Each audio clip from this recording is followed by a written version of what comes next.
Baik, hari ini kita akan belajar. Saya akan cepat masuk kepada pembahasan karena waktu kita cukup singkat tentang orang-orang yang dikabulkan doanya yang tersebut dalam Al-Quran khususnya dan sunnah-sunnah Rasulullah Sallallahu Alaihi Wasallam. Kita akan bagi pembahasan kita ke dalam 3 bagian. Pertama, kenapa kita mesti berdoa? Di poin pertama. Kenapa kita mesti berdoa? Yang kedua, bagaimana cara berdoa yang baik, yang cepat dikabulkan oleh Allah Subhanahu wa taala. Jadi yang pertama, mengapa kita mesti berdoa? Esensi doa itu apa, kan? Yang kedua, bagaimana cara berdoa yang sekiranya cepat dikabulkan oleh Allah Subhanahu wa taala. Dan yang ketiga, kita akan melihat ukuran pengabulan doa. Seperti apa doa itu dikabulkan.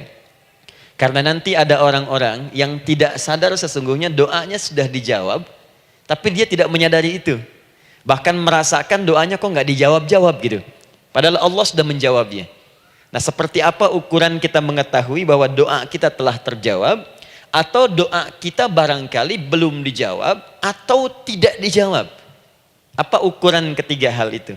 Itu yang coba kita turunkan di pembahasan pagi ini. Mudah-mudahan dengan itu kita nanti akan lebih pandai bagaimana cara menyikapi doa dalam hidup, seperti apa doa dipanjatkan, kapan kita berdoa, dan kita tahu, oh ini hasil dari doa yang telah kita panjatkan. Sepakat sampai di sini? Baik ya, tinggal sepakat saja ya. Kan biasanya yang nerangkan saya, nulis saya, ngapus saya sampai selesai pula. Baik, ayo kita mulai. Bismillah. Mengapa kita mesti berdoa? Kita buka dulu ibu sekalian. Ya, yang di ruangan ini ataupun yang di bawah, semuanya insya Allah memiliki kemuliaan yang sama di hadapan Allah Subhanahu wa taala sesuai dengan keikhlasannya, ya, sesuai dengan keikhlasannya. Karena hadisnya umum sifatnya. Man salaka tariqan yaltamisu fihi ilma sahhalallahu lahu tariqan ilal jannah. Siapa yang menyiapkan dirinya menempuh perjalanan dan dia meniatkan ingin belajar pengetahuan agama walaupun sedikit, maka dia akan dapat balasan dari Allah. Minimal setiap langkahnya akan dicatat meringankan langkah dia ke surga nantinya. Ya. Dan di situ tidak disebutkan khusus bagi yang di dalam ruangan masjid. Lantai 2 lagi misalnya. Tidak. Ya, jadi yang di sekitaran, yang di depan semua berdasarkan niatnya, ya. Berdasarkan niat dan kuantitas amalannya. Di kuantitas itu tambah. Mungkin Ustadz belum datang, ibu ada yang berzikir, ada yang baca Al-Quran, ada yang istighfar. Itu yang nambah pahala. Ya. Kalau yang pasang status, pasang kamera, ya itu saya nggak tahu. Ayo kita kembalikan sini. Pertama, Quran surah ke-7 ayat 172. Quran surah ke-7 Al-A'raf ayat 172. Kemudian setelah itu diperintahkan dalam Al-Quran surah ke-40 Ghafir ayat ke-60. Lalu kita praktekkan ini dalam keseharian kita. Saya beri contoh misalnya Quran surah ke-2 ayat ke yang paling banyak nih dibaca 201. Kadang-kadang misalnya Quran surah kedua ayat 286. Banyaklah. Quran surah ke-7 ayat 23 misalnya, dan seterusnya. Ini bagian pertama.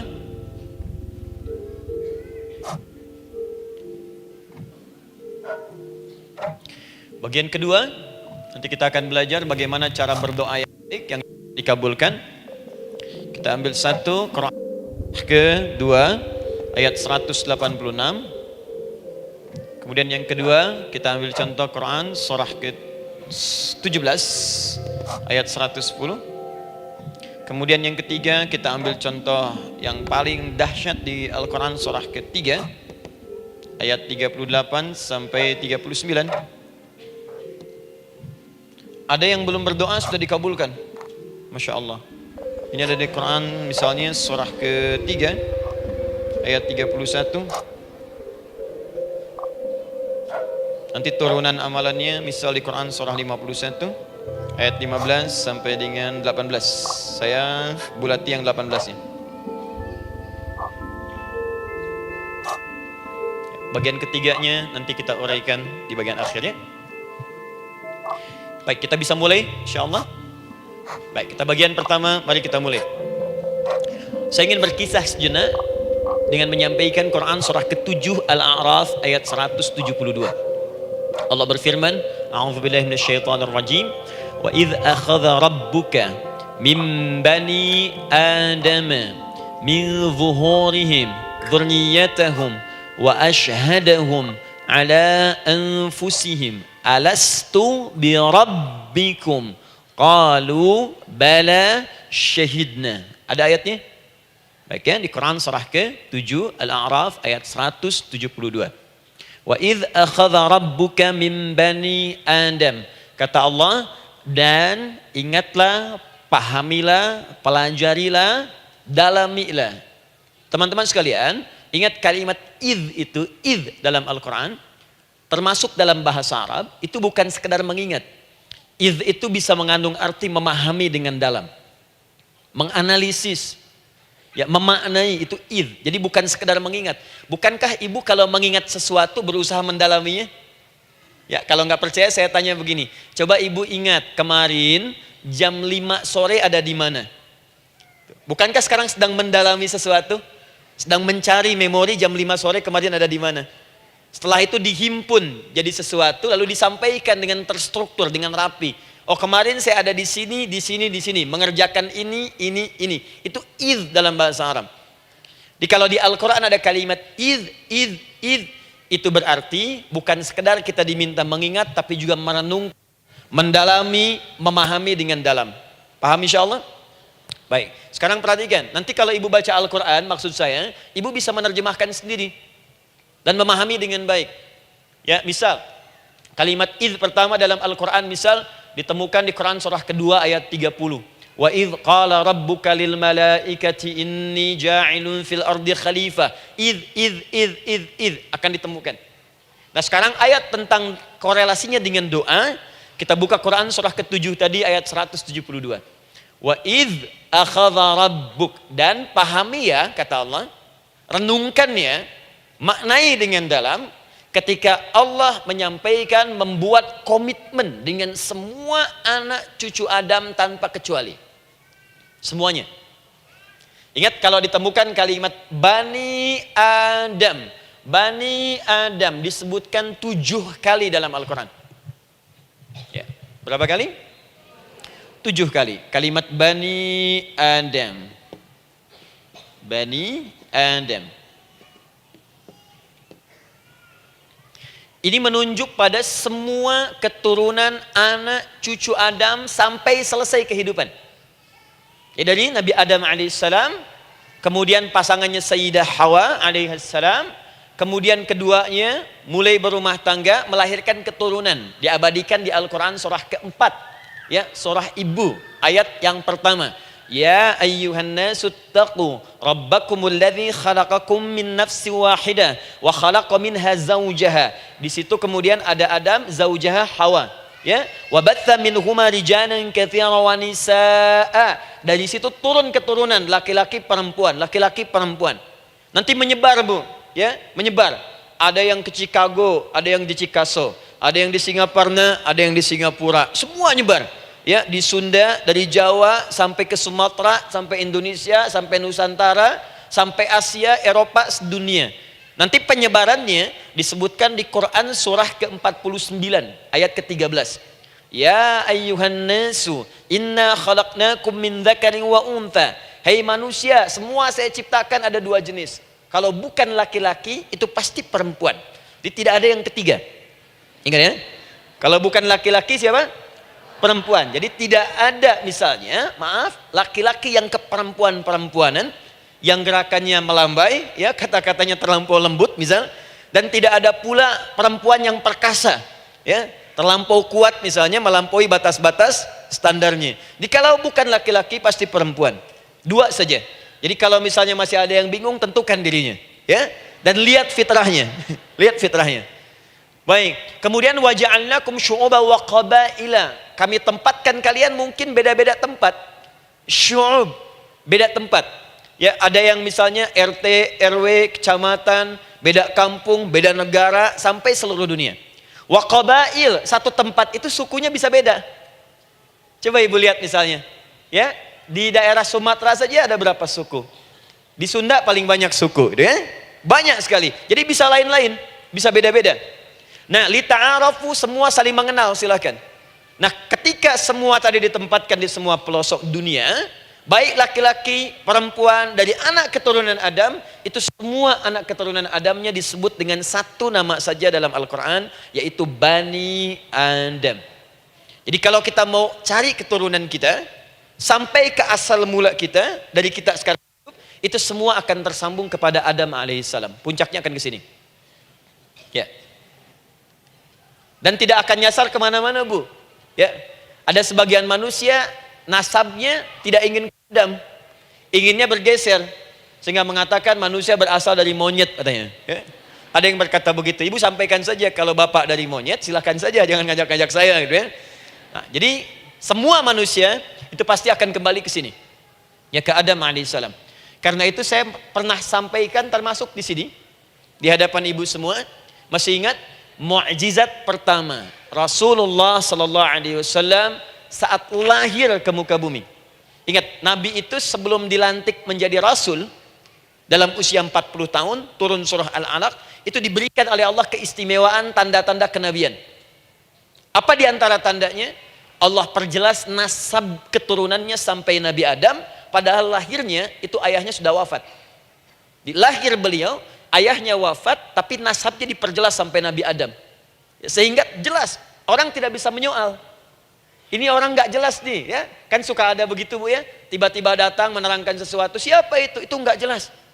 Bahkan sekarang sering muncul statement, siapa sih Ustadz itu? Itu Ustadz nggak jelas. Ya. Nabi nggak bisa disoal, karena semuanya jelas.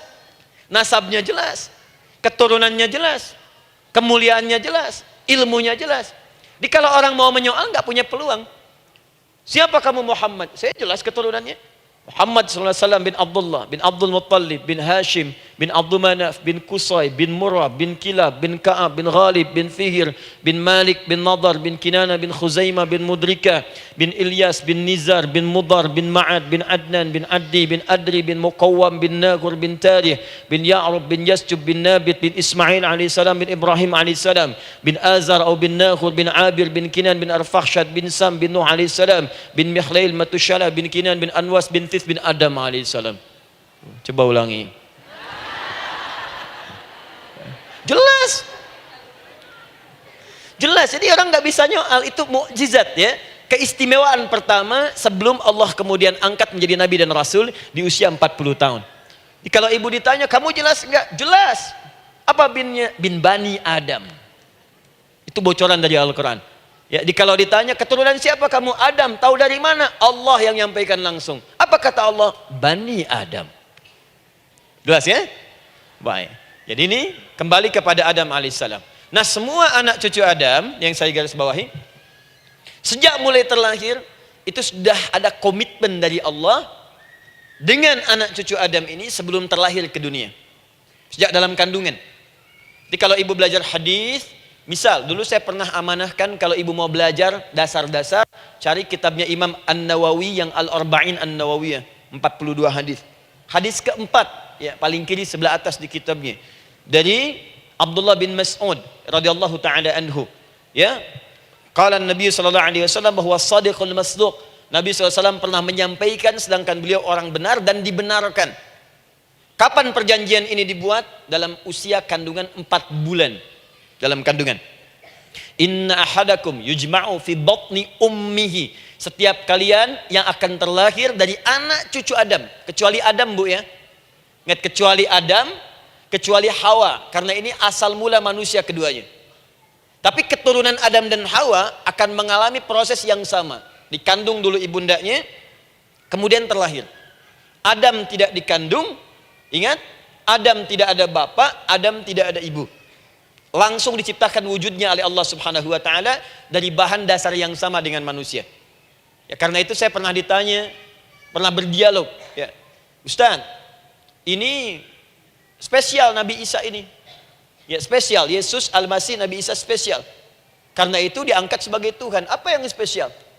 Kata beliau, karena ini bisa menghidupkan yang mati. Yang kedua, ini lahirnya beda dengan orang biasa. Bagaimana lahirnya? Tanpa bapak. Ibu saja tanpa bapak. Mana ada manusia yang lain seperti ini?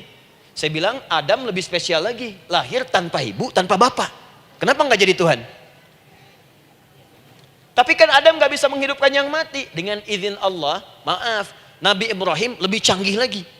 Buka Quran surah kedua, ayat 260, paling kiri sebelah atas. Wa idh qala Ibrahim rabbi arini kaifa tuhyil mauta qala awalam tu'min qala bala walakin inna qalbi. Ketika Ibrahim bermohon kepada Rabbnya, ya Allah, tolong tunjukkan kepadaku bagaimana cara menghidupkan yang mati. Kata Allah, kamu masih nggak yakin? Kata Ibrahim, saya yakin-yakinnya, cuma supaya hati saya tenang, buktikan kepada yang lain tentang kuasamu. Kata Allah, gampang. Lalu Allah berikan kemudian satu ketentuan sama persis dengan Nabi Isa, cuman prosesnya lebih canggih. Kalau Nabi Isa tepuk mayatnya, bangun, bicara. Nabi Ibrahim kata Allah, nih ambil burung, potong-potong dulu, dicincang dulu. Sudah dicincang kemudian, mayatnya disimpan, jasadnya di tempat bukit yang berbeda. Kalau sekarang potong burung, simpan di bukit satu, jasad yang kedua simpan di bukit B. Kepalanya simpan di bukit A, ekornya simpan di bukit B, badannya simpan di bukit C. Panggil dengan nama Allah. Thummat uhunna ya'tina kasa'ya. Panggil bismillah dengan nama Allah, hidup. Sama persis dengan Nabi Isa. Dengan nama Allah biiznillah, hidup. Nabi Ibrahim biiznillah, dengan nama Allah hidup. Menyatu semuanya jadi satu. Psst. Kalau Nabi Isa kemudian ada yang menduga sebagai Tuhan, kenapa Nabi Ibrahim tidak angkat jadi Tuhan? Paham ya? Nah, ini menunjukkan bahwa ada pola pemikiran yang harus dikembalikan supaya benar cara memahaminya. Jelas sampai sini? Maaf saya sedikit agak lompat ya. Saya kembalikan kemudian, perhatikan sini. Inna ahadakum yujma'u fi batni ummihi. Karena itu semua anak cucu Adam, beda dengan Adam, akan proses lahirnya dikandung dulu di perut ibundanya. Fokus baik-baik. Arba'ina yauman nutfah, 40 hari pertama baru kemudian proses antara spermatozoa dengan ovum berproses. Thumma yakunu mithla dzalika, kemudian alaqah. 40 hari yang kedua jadi alaqah, zigot yang menempel di dinding rahim. Thumma yakunu mithla dzalika mudghah. 40 hari ketiga berbentuk mudghah, sudah mulai berbentuk daging sekeratan, ada bentuknya. Dan usianya sudah 4 bulan, 40 hari ketiga, 120 hari. 120 hari. Thumma yursalu ilaihil malak, kemudian diutuslah malaikat, fayanfukhu fihi ruh, maka ditiupkan roh ke dalamnya. Jadi ingat, kalau di antara sini, di antara kita ada ibu misalnya yang tengah hamil, tengah mengandung, ingat baik-baik, atau keluarganya, kerabatnya, usia 4 bulan itu roh sudah ditiupkan. Di kandungan sudah ada rohnya. Hati-hati ya. Berapa bulan? 4 bulan. Karena itu nanti ada ayat dalam Al-Quran, Quran surah ke-7 ayat 189. Di posisi ini harus banyak berdoa dan beramal soleh. Ingat ya, berdoa, beramal soleh, minimal minta kepada Allah. Da'awallaha rabbahuma la in ataitana salihah lanakunanna minasyakirin. Minta banyak kepada Allah, ya Allah jadikan anak saya anak yang soleh, jadikan anak saya anak yang soleh. Dari usia itu 4 bulan sampai ke atas menjelang lahiran. Nanti diiringi oleh amal soleh kedua orang tuanya. Ini sudah penelitian dokter muslim, khususnya di Asia Tenggara. Saya diskusi dengan seorang dokter muslim, ternyata ada korelasi amal soleh yang dikerjakan kedua orang tua, ayah dan bunda, atau calon ayah dan bunda, kepada anak yang sedang dikandung, yang belum dilahirkan. Jadi kalau orang tuanya rajin baca Al-Quran, itu berpengaruh ke anak, Bu. Dan penelitian terkini, itu mempercepat anak itu menjadi seorang penghafal Quran ketika lahir. Ya, pernah satu kali dibacakan Al-Quran, posisi janin itu berubah, seperti sujud gitu. Itu penelitian sudah di MRI waktu itu dilihat ya, kelihatan. Jadi ada korelasi antara kesolehan orang tua dengan kesolehan anak yang sedang dikandung. Hati-hati ya. Tapi yang penting diketahui adalah dalam usia kandungan 4 bulan itu disebutkanlah isyarat di Quran surah ke-7 ayat 172 terjadi perjanjian komitmen dengan Allah Subhanahu wa taala. Apa perjanjiannya? Wa idz akhadha rabbuka min bani adama min zuhurihim dzurriyyatahum wa asyhadahum ala anfusihim. Lihat perjanjiannya. Saya fokus di kalimat ini. Alastu bi rabbikum. Apakah engkau akan berkomitmen saat ini? Bersaksi. Karena kalimatnya bersaksi. Wa asyhadahum, dan mereka bersyahadat, bersaksi, komitmen. Di komitmennya menggunakan kata syahadat di sini. Karena itu nanti setiap bayi yang sudah terlahir dari rahim ibu manapun itu berada dalam keadaan suci karena sudah bersyahadat dalam perut ibundanya. Masih ingat hadis ini? Kullu mauludin yuladu 'alal fitrah. Setiap yang terlahir dari rahim perempuan manapun itu membawa fitrah. Apa di antara fitrah yang dimaksudkan itu? Fitrah keislaman, fitrah mengakui Allah sebagai Tuhan. Itu nanti ada di Quran surah ke-30 ayat ke-30, paling kanan sebelah atas. Quran surah 30 ayat 30.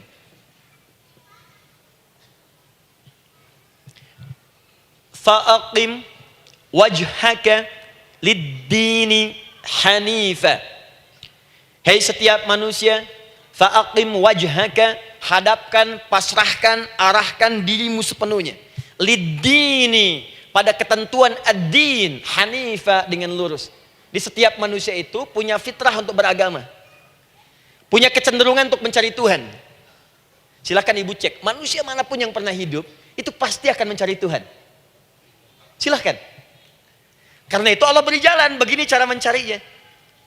Fitratallahi allati fataran nasa 'alaiha, itulah fitrah manusia yang telah Allah berikan pada dirinya bahkan sebelum dia terlahir. Di antara fitrah manusia ada kecenderungan untuk mencari Tuhan. Ada kecenderungan untuk mendekat kepada Allah. Bahasa Qur'annya din, lid-dini hanifa. Apa itu din? Itulah Islam. Quran surah ke-3 ayat 19. Inna dina indallahil Islam. Karena itu silakan cek, semua orang itu pasti akan mencari Tuhan. Setiap manusia. Ada yang melihat kayaknya ada di hewan, kayaknya ada di pohon, kayaknya ada di alam, kayaknya ada di patung, kayaknya ada di... Mencari dia. Terus Allah beri jalan. Kalau kamu ingin mencari yang benar, din yang dimaksud Islam, diberikanlah tuntunan dalam Islam. Jelas sampai sini? Baik. Karena itulah kemudian setiap bayi yang terlahir itu disebut oleh Nabi dia suci, dia bersih karena telah membawa risalah Islam dalam dirinya. Hanya sayang nanti fa abawahu yuhawidanihi au yunassaranihi au yumajjisanihi. Lingkungan nanti akan merubah dia keluar dari fitrahnya. Bisa dipengaruhi, tiba-tiba berubah misalnya keyakinan. Bisa karena kejadian tertentu dia jauh dari Allah Subhanahu wa taala. Dia muslim, cuman karena kondisi tertentu, pekerjaan menjauhkan dia dari Allah, lupa sholat. Telenovela menjauhkan dia dari Al-Quran. WhatsApp, Facebook, media sosial melupakan dia dari ibadah.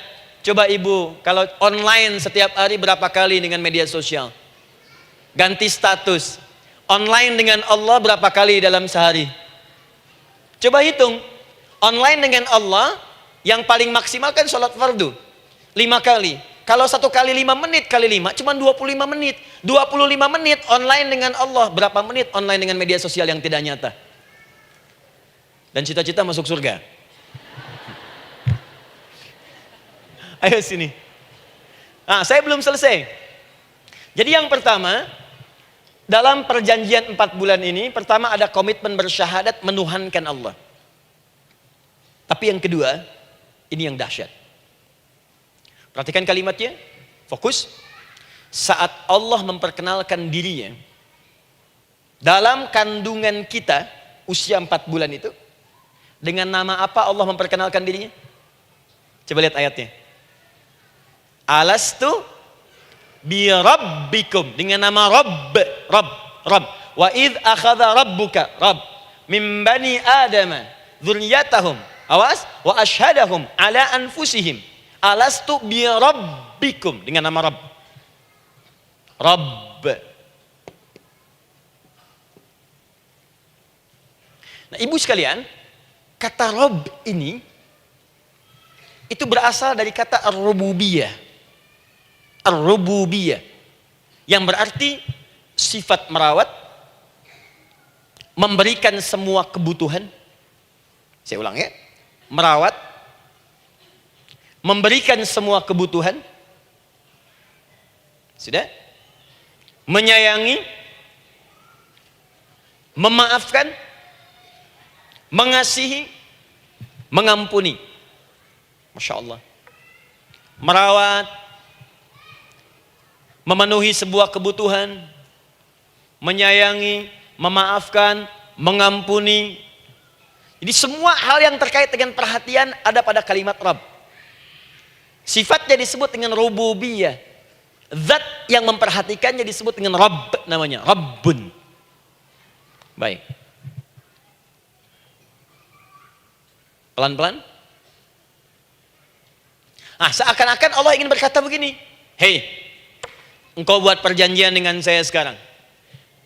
Engkau bersaksi, saya sebagai Tuhan, siap bersaksi, menuhankan saya. Nanti ketika kamu lahir, apapun yang kamu butuhkan dalam kehidupan, aku akan berikan. Kamu akan saya rawat, kalau sakit, kamu saya sembuhkan. Minta sesuatu yang kamu butuhkan, saya akan berikan. Kamu butuh sesuatu, saya akan hadir. Kamu salah minta maaf, saya maafkan. Kamu dosa minta ampun istighfar, saya ampuni. Kamu ingin sesuatu yang lebih baik, saya berikan. Pokoknya semua yang kamu inginkan selama engkau butuhkan itu baik, aku berikan. Kira-kira, maaf Bu ya, maaf sekali. Kalau ada yang nawarkan pada ibu, mau nggak ikut saya? Nanti sebuah kebutuhannya saya berikan. Kalau sakit saya berikan jaminan kesembuhannya. Kalau butuh sesuatu saya berikan. Kalau ingin ini itu selama butuh saya sampaikan. Kira-kira ibu nolak atau ikut? Baik. Ikutnya mikir dulu atau tidak? Tidak. Jangankan yang tinggi-tinggi Bu ya.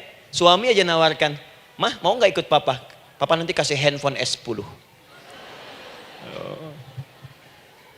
Sama gelang nggak Pak? Ikut ya. Dan tanpa fikir. Dalam bahasa Arab, sesuatu yang disetujui tanpa difikirkan lagi, itu disebut bala namanya. Bala, sekali saja. Sekali, ya, tidak dua kali.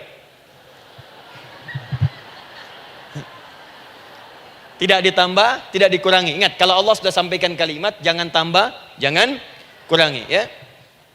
Bala, tidak ditambah nga, tidak disebutkan dua kali. Bala. Ya. Bala itu artinya siap. Ya. Tanpa fikir. Karena memang nggak ada yang dipikirkan lagi. Apa yang mau dipikirkan? Semua kebutuhan dikasih. Semua keinginan dikabulkan sepanjang baik. Kalau sakit ada jaminan disembuhkan. Dikasihi, disayangi, salah dimaafkan. Ya, kalau dosa diampuni, apalagi yang kurang, nggak ada aib, nggak ada yang kurang, sempurna semua. Kita katakan bala tanpa fikir. Karena itu, perhatikan, setiap kita kemudian, ibu sekalian, datang terlahir ke bumi, mengalami kehidupan, fitrah kita setiap mendapatkan kebutuhan, kita akan menyebut nama Allah Subhanahu wa Ta'ala dengan nama yang telah dijanjikan itu. Silakan ibu cek. Bukankah ibu ketika ada kesulitan memohon kepadanya? Ya Allah, tolong sembuhkan ya Allah. Ya Allah, lancarkan ya Allah. Ya Allah, sukseskan suami saya. Ya Allah, tenangkan kehidupan rumah tangga kami. Ya Allah, anugerahkan solusi. Ya Allah, sembuhkan ibu saya. Semua minta kan? Dan dahsyatnya, ketika ibu memohon kepada Allah itu, ibu gunakan kalimat yang telah disepakati ketika Allah sampaikan kepada kita. Rabb, Rabb, Rabb. Perhatikan, kalau ibu berdoa, doa apa paling favorit? Rabbana atina fid dunya hasanah, fil akhirati hasanah, wa qina. Doa apa itu? Sapu jagat. Bu bayangkan, Nabi aja nggak tahu tuh istilah itu sapu jagat. Ibu tahu? Wah, Masya Allah, Indonesia kreatif. Luar biasa. Ada doa sapu jagat, nggak ada doa sapu nggak ada jagatnya, ada doa jagat nggak ada sapunya. Wah, pokoknya luar biasa lah. Ya. Ya, lihat, bukankah kalimatnya dibuka dengan Rabb? Rabbana atina fid dunya sana. Rabbana zalamna anfusana wa illam taghfir lana wa tarhamna lanakunanna minal. La yukallifullahu nafsan illa laha ma kasabat wa 'alaiha mak. Perhatikan, Rabbana la innasina Rabbana Rabb. Ini ayatnya. Sapu jagat Quran surah 2 ayat 201. La yukallifullahu Quran surah 2 ayat 286. Rabbana zalamna, Quran surah 7 ayat 23. Yang ingin saya sampaikan, setiap kita butuh sesuatu, kita menyebut namanya dengan kalimat Rabb. Kenapa kita katakan Rabb? Karena Allah sendiri menyebutkan dengan kalimat Rabb. Alastu bi rabbikum, saya nanti adalah Tuhan yang akan memperhatikan kalian, menyayangi kalian. Saya Tuhan yang akan merawat kalian, memberikan semua kebutuhan. Makanya ibu tuh kalau ada persoalan nagih seakan-akan ke Allah. Ya Allah, kan engkau yang berjanji kepada saya. Engkau yang berjanji, engkau yang menepati ya Allah, karena engkau Tuhan. Kalau manusia, dia berjanji, dia yang mengingkari. Dia awali, dia yang akhiri. Tapi engkau beda ya Allah. Kenapa? Engkau berjanji, engkau yang menepati. Quran surah ketiga ayat 9. Innallaha la yukhliful mi'ad. Engkau yang berjanji, engkau yang menepati. Engkaulah awal dan akhir dari semua hal. Engkau mengatakan saya Rabb yang akan memberikan semua kebutuhan. Sekarang saya butuh ya Allah. Engkau berjanji akan menyembuhkan, sekarang saya sakit ya Allah. Engkau berjanji akan memberi solusi, sekarang saya sedang punya masalah ya Allah. Engkau berjanji akan memberikan kesuksesan, sekarang saya sedang menapaki itu ya Allah.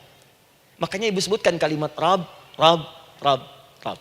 Jadi sesungguhnya doa itu adalah fitrah dari setiap manusia, karena mulai dibangun komitmen sebelum dia dilahirkan ke muka bumi. Jadi kalau kita bicara tentang doa, doa itu fitrah kehidupan bagi setiap manusia. Hidup. Sekaligus penanda komitmen yang membedakan antara Khalik dengan makhluk. Hamba dengan Allah. Manusia dengan Tuhan. Kan Allah katakan, saya Rabb ya, saya yang ngasih, saya yang Tuhan. Berarti kita yang makhluk kan? Kita yang butuh kan? Allah yang memberi, kita yang butuh. Untuk membedakan mana yang butuh, mana yang ngasih, maka pembedanya adalah doa. Jadi kalau ada manusia yang gak pernah doa selama hidup, itu tandanya ada yang salah dengan kehidupannya. Karena seakan-akan dia gak butuh Tuhan. Sebab perbedaan manusia dengan Tuhan itu sebelum lahir, salah satunya ditunjukkan dengan sifat butuh kita kepada Allah. Makanya sekaya-kayanya orang itu pasti berdoa. Manusia paling kaya di muka bumi pun kalau besoknya mau ada pekerjaan atau proyek, dia berdoa dulu tuh. Ya Tuhan, tolong lancarkan proyek ini. Butuh. Pejabat setinggi-tingginya, kalau sudah mau mulai kemudian ada pemilihan, kalau mulai ada kebijakan, kalau mulai ada apapun berdoa juga. Itu tandanya butuh. Butuh. Di setiap manusia itu pasti butuh dengan Allah. Karena itu kalau ada manusia yang gak pernah berdoa selama hidupnya, itu langsung mendapatkan kecaman dari Allah dan dijamin akan masuk neraka yang paling dalam. Karena seakan-akan dia sedang gak butuh dengan Allah. Saya ulang ya, saya ulang. Doa itu fitrah hidup manusia yang sekaligus menunjukkan statusnya sebagai hamba. Jadi kalau ibu update status di media sosial, mulai sekarang tuliskan hamba. Hamba. Sudah. Mau sifatnya apapun tetap hamba. Ya, mau pejabat, mau orang kaya, mau cukup, mau macam-macam, mau ustadz, mau syekh, mau habib, tetap ujungnya hamba. Dan butuh penghambaan itu diwujudkan dalam bentuk doa. Muncullah Quran surah ke-40 ayat ke-60. Wa qala rabbukum, Rabb, selalu Rabb. Wa qala rabbukum ud'uni astajib lakum. Innal ladzina yastakbiruna an ibadati, awas, sayadkhuluna jahannama dakhirin. Allahu akbar. Dan Rabbmu berfirman, mengingatkan kembali kepada kalian semua, hei hamba-hambanya. Kalau ada kebutuhan, kalau ada masalah, kalau ada permintaan, kata Allah, ayo doa sama saya. Minta. Kan kita sudah bikin perjanjian. Makanya Allah katakan kalau punya masalah bu, berdoa, bukan mengeluh. Kalau punya persoalan bu, berdoa, bukan bikin status.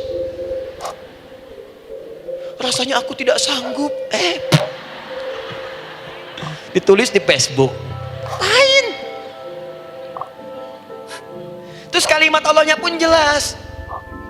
Minta kepadaku, bukan mengeluhkannya. Kamu tidak seperti yang aku kira. Nungguin komen.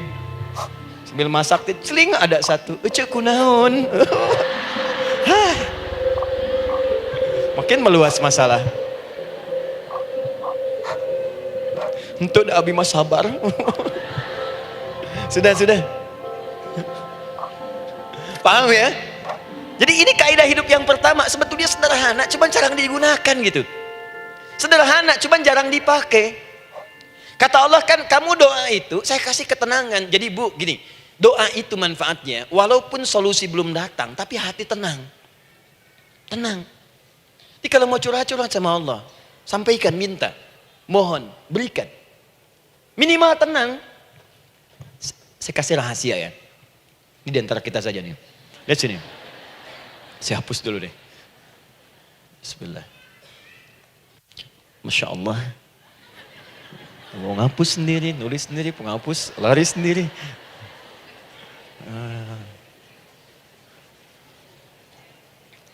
Bismillah. Oh ini ada dua ya. Sini. Baik. Buka Quran surat 7 ayat 205.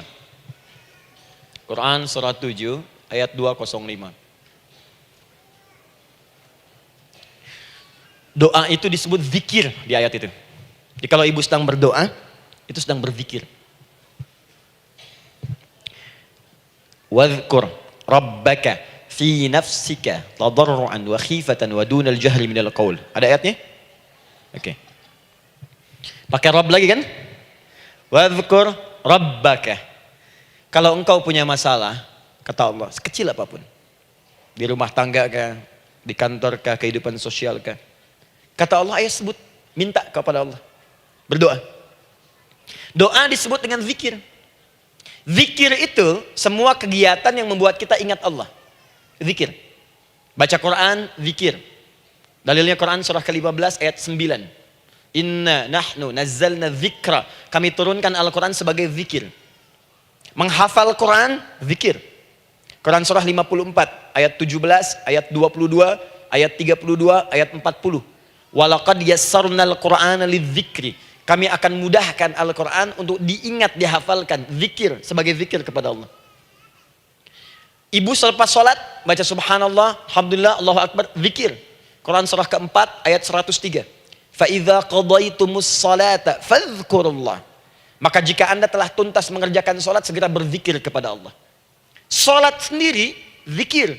Quran surah ke-20, ayat ke-14. Innani anallahu la ilaha illa ana fa'budni wa aqimis salata li dzikri. Saya Allah, kata Allah.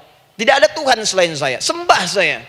Bagaimana menyembah Allah? Tunaikan salat sebagai zikir kepada Allah. Zikir. Di zikir semua amalan yang mendekatkan kita dengan Allah. Doa itu satu dari bagian zikir. Tapi tahukah ibu fungsi zikir yang paling utama itu apa? Quran surah 13 ayat ke-28. Ala bidzikrillahi tatmainnul qulub. Yakinkan pada dirimu, kalau zikirmu benar kepada Allah, maka dia akan berdampak kepada hati menjadi lebih tenang. Zikir itu manfaat pertamanya membuat hati tenang, Bu. Tadi saya contohkan. Baca Al-Quran zikir kan? Jadi kalau ibu sedang tidak tenang, sedang gelisah, ada masalah, daripada mengeluh sana sini, wudu, Bu, wudu. Ambil mushaf. Baca. Saat baca itu mungkin solusi belum datang, tapi hati itu lebih tenang. Kaitan dengan bahasan kita, doa, minta. Doa. Jadi kalau orang punya masalah itu kalau berdoa, walaupun solusinya belum datang, walaupun kemudian jawabannya belum tiba, minimal hati ibu itu tenang. Ini dia. Kan surah 13 ayat 28. Rumus ini pakai. Gunakan dalam hidup. Karena yang tahu kehidupan kita itu Allah yang menciptakan kita. Yang tahu pesawat, yang bikin pesawat. Yang tahu handphone, yang bikin handphone. Yang tahu mikrofon, yang bikin mic-nya. Yang tahu kita, yang menciptakan kita.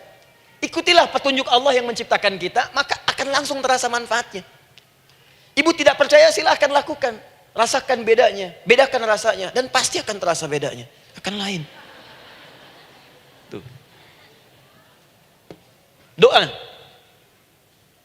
Tapi ingat yang paling penting kata Allah, doa itu bukan sekedar penting permohonannya, tapi menunjukkan status kita sebagai hamba di hadapan Allah Subhanahu wa taala. Jadi kalau ada orang selama hidup tidak pernah berdoa, artinya dia mengingkari statusnya sebagai hamba di hadapan Allah Subhanahu wa taala. Mau menyejajarkan diri dengan Tuhan. Kan yang tidak pernah meminta itu Tuhan. Allah yang memberikan.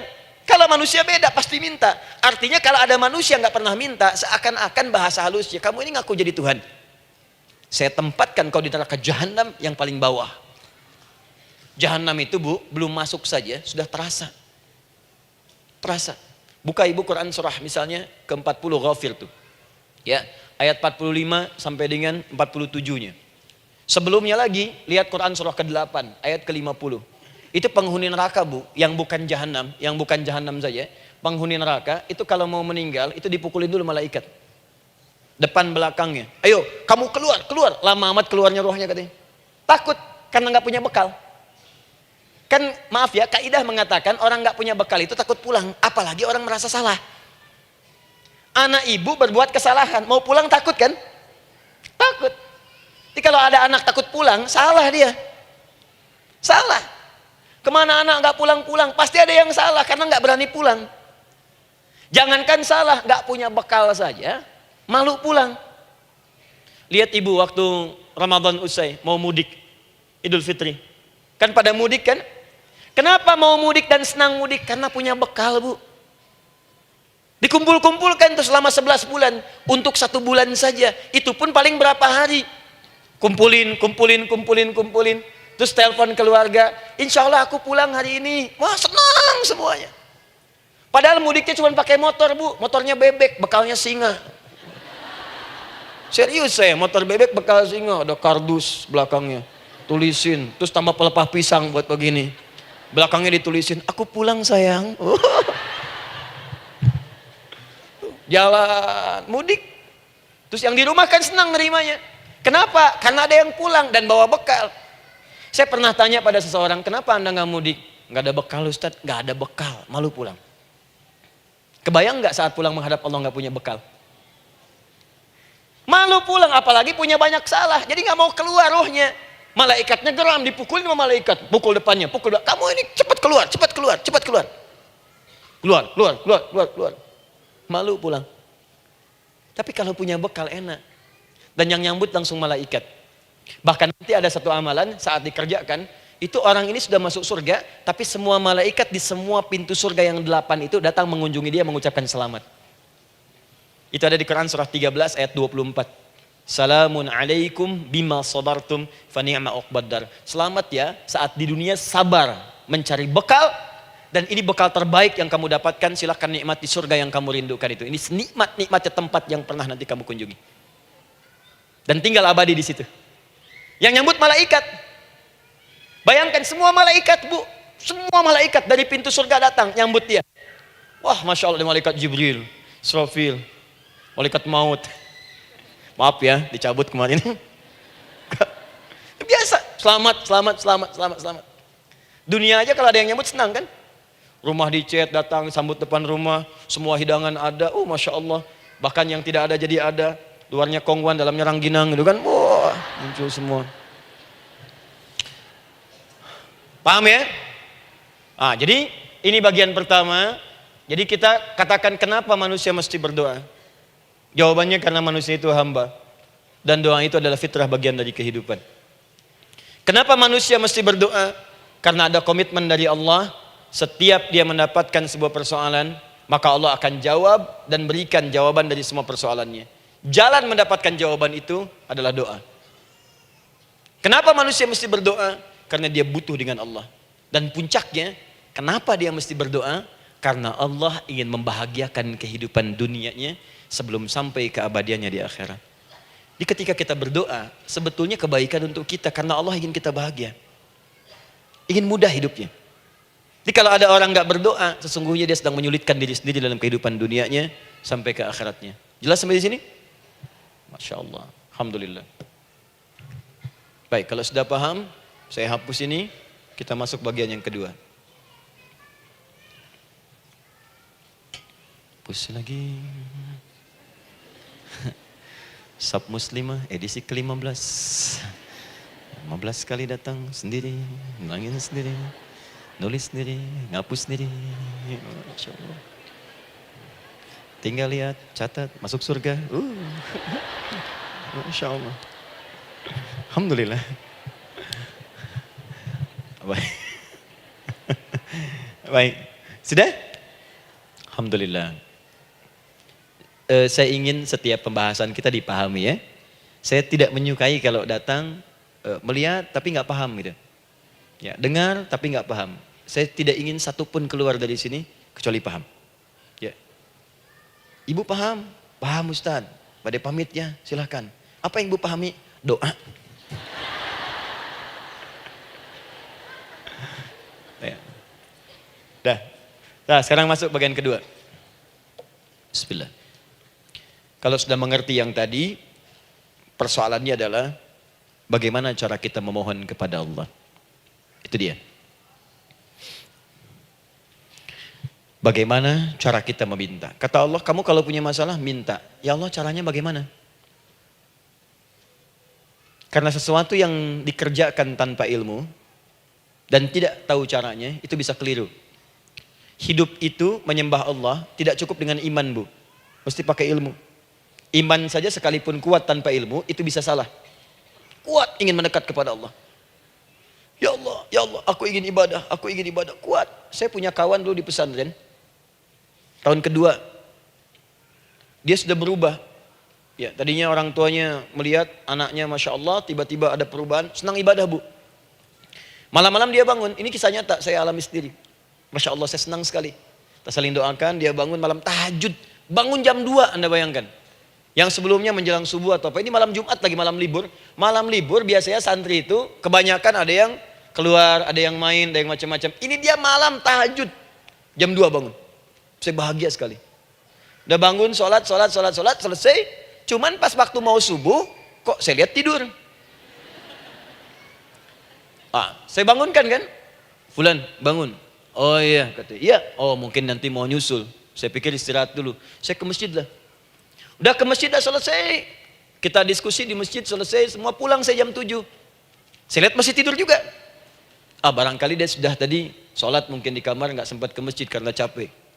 Tapi saya lihat kok posisinya gak berubah. Di situ juga. Akhirnya setengah jam saya tunggu. Saya bangunkan. Bangun. Kenapa Adi katanya? Saya kira antum belum sholat subuh ya. Adi gimana sih? Kan udah saya jama dengan tahajud tadi. Udah saya jama dengan tahajud.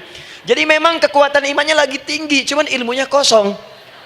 Ini yang bahaya. Besok-besok kalau orang kayak gini salat subuh bisa 4 rakaat. Ya. Karena itu berdoa penting, cuma kita mesti tahu caranya. Yuk kita mulai bagian pertama. Quran surah kedua ayat 186, paling kiri sebelah bawah. Sudah? Wa idza sa'alaka ibadi anni fa inni qarib. Fokus. Kata Allah, kalau hamba-hambaku Muhammad SAW bertanya kepadamu minta petunjuk untuk mencari-cari aku. Tuh Bu, coba lihat. Ayat doa dibuka lagi dengan kalimat hamba. Untuk menegaskan status kita. Jadi kalau ditanya, kita siapa di hadapan Allah? Makanya gak usah sombong. Jangan sombong, karena kita cuma hamba. Karena itu ketika Korun sombong, Korun tuh manusia terkaya yang pernah hidup di bumi. Hartanya Bu, ini saya kasih bocoran sedikit, kunci berangkasnya saja, kemana-mana itu suka dibawa, dipikul paling sedikitnya 8 bodyguard, cuman bawa kunci berangkas saja begini. Di Korun pengen ngasih tahu, kalau ada yang pengen nyuri di tempat saya silahkan aja, ini aja bodyguard saya ngangkat kuncinya susah. Korun. Jadi kalau Anda tidak sekaya Korun, jangan ikutan sombong, telat. Telat, gak ada kerjaan. Sudah ada yang lebih kaya. Ya. Dan apa yang terjadi? Fakhosabna kata Allah, kami telan. Likuifasi. Telan oleh bumi semua. Dengan kekayaannya semua habis. Jadi ketika ada seseorang yang lupa dengan statusnya sebagai hamba, maka Allah akan memberikan pelajaran kepadanya untuk taubat. Kalau nggak mau taubat juga, telan habis. Untuk menunjukkan kamu tuh bukan Tuhan, saya Tuhannya. Maka jangan ikutan sombong. Kalau ada yang perlu punya Ferrari, Lamborghini, Lamborghini, ya, wow, bikin rame di jalan, cuman nggak update status, kasih tahu, maaf mas, telat. Itu gambaran hidup. Dan ingat, setiap dibuka dengan kalimat permohonan, itu kalimatnya hamba. Hambaku, hambaku, hambaku. Termasuk mau minta tobat, hamba. Quran surah 39 ayat 53. Qul ya ibadiyalladzina asrafu ala anfusihim la taqnatu min rahmatillah. Katakan Muhammad pada hamba-Ku yang merasa banyak dosa, pengen berdoa minta taubat. Kata Allah, hamba, saya terima taubatnya, hamba. Ini ya. Ini pun adab yang pertama dari Al-Quran. Adab yang pertama, kalau kita ingin berdoa dan doa itu cepat ingin dikabulkan, maka berdoalah dengan cara menghamba di hadapan Allah Subhanahu wa taala. Jangan merasa tinggi.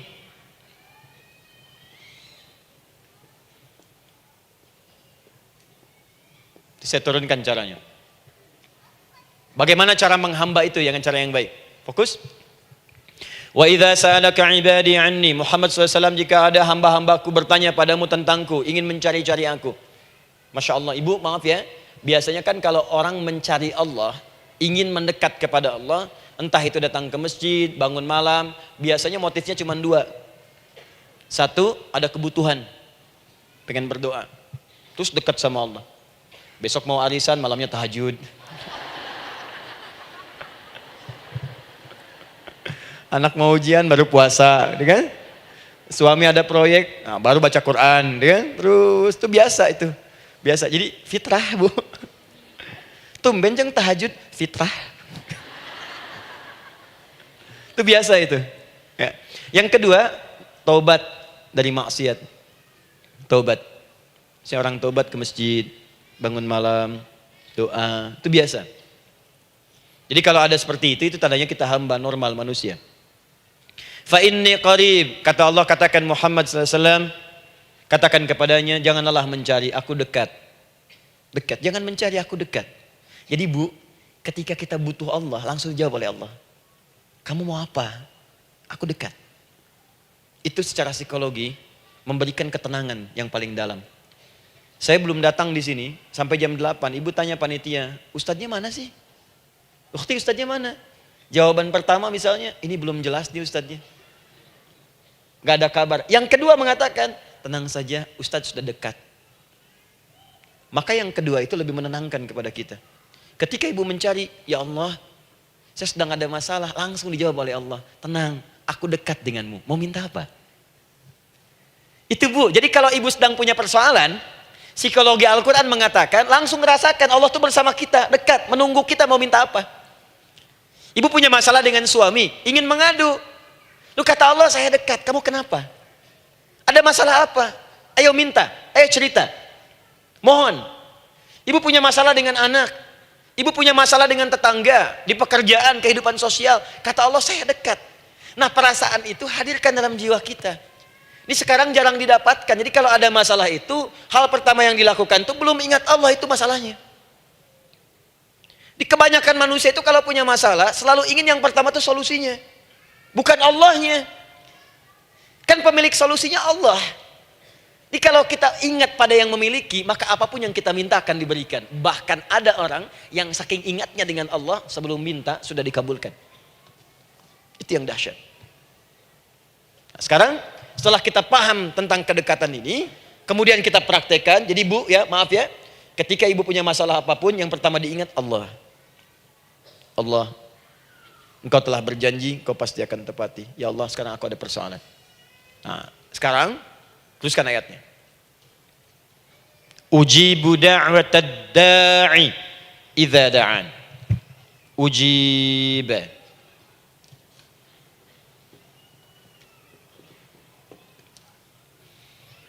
Ujibu da'watad da'i idza da'an. Aku pasti akan menjawab, mengabulkan setiap doa hambaku jika dia bermohon kepadaku. Saya ingin ajarkan sedikit di gramatikal bahasa Arab. Ujib itu disebut dengan fi'il mudhari namanya. Saya kasih rumus cepat bu ya. Insya Allah kalau ibu fokus dengan rumus ini, ibu nanti bisa memahami Al-Quran dengan baik. Saya kasih satu kalimat, hafalkan baik-baik. Ini gampang kok. Anita. Ya, Anita. Sudah? Anita. Baik. Hamzah, nun, ya, ta. Satukan Anita. Kalau di dalam kalimat ibu baca Al-Quran, di depannya ada huruf hamzah ini atau nun, atau ya atau tak. Maka itu rumus mudhari namanya. Gak usah dihafalkan mudharinya. Ya, gak usah dihafalkan sampai bikin misalnya satu ungkapan, Anita istrinya Pak Mudhari. Gak usah, gak ada kerjaan. Ya, gak usah dihafal. Saya hanya ingin tunjukkan pemahaman. Kalau ada bentuk seperti ini punya 3 makna. Kalau dalam bahasa Inggris itu disebut present, ya, continuous, dan future. Present, continuous, and future. Sekarang, terus, sampai kapanpun. Sekarang, terus berlangsung, continuous, and future. Sampai kapanpun di masa depan. Ini bentuknya disingkat dengan rumus ini, Anita. Di dalam konteks pengabulan doa, kata Allah, ketika saya akan kabulkan. Kalau kamu punya masalah, kamu berdoa, saya akan kabulkan. Nah, kalimat Allah saya akan kabulkan ini, bentuknya menggunakan mudhari. Ada hamzah di depannya, ujib. Artinya apa? Kalau ibu sekarang berdoa, saya akan kabulkan, kata Allah. Terus kamu berdoa, saya akan jawab. Nanti pun punya masalah di masa depan, kamu berdoa, saya jawab juga. Jadi artinya, tidak ada doa yang sia-sia. Semua doa, ingat, sepanjang kita butuhkan, pasti Allah berikan. Doa itu, sepanjang kita butuhkan, pasti akan dijawab.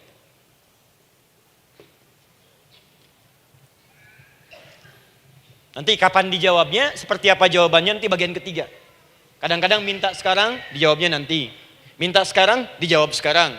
Ada yang mintanya A, dijawabnya B, itu yang paling dahsyat. Ya. Jadi kalau saya tanya, kalau kita berdoa, dijawab tidak oleh Allah? Ya, itu janji Allah. Setiap orang berdoa, pasti dijawab. Nah, hanya persoalannya, seperti apa doa yang cepat dijawab itu? Apakah semua doa langsung dijawab seketika? Akankah mendapat jaminan langsung dijawab? Ternyata kalimat dijawab ini diikat dengan syarat ketentuan berlaku. Apa di antara syarat dan ketentuannya ini? Teruskan ayatnya. Faliyastajibuli. Syarat pertama. Kalau doamu ingin cepat aku jawab, faliyastajibuli. Maka engkau pun harus cepat merespon setiap seruanku. Jawab seruanku dengan cepat. Doa ingin dijawab oleh Allah, maka kata Allah, kamu pun harus menjawab setiap seruanku. Jawab seruan Allah.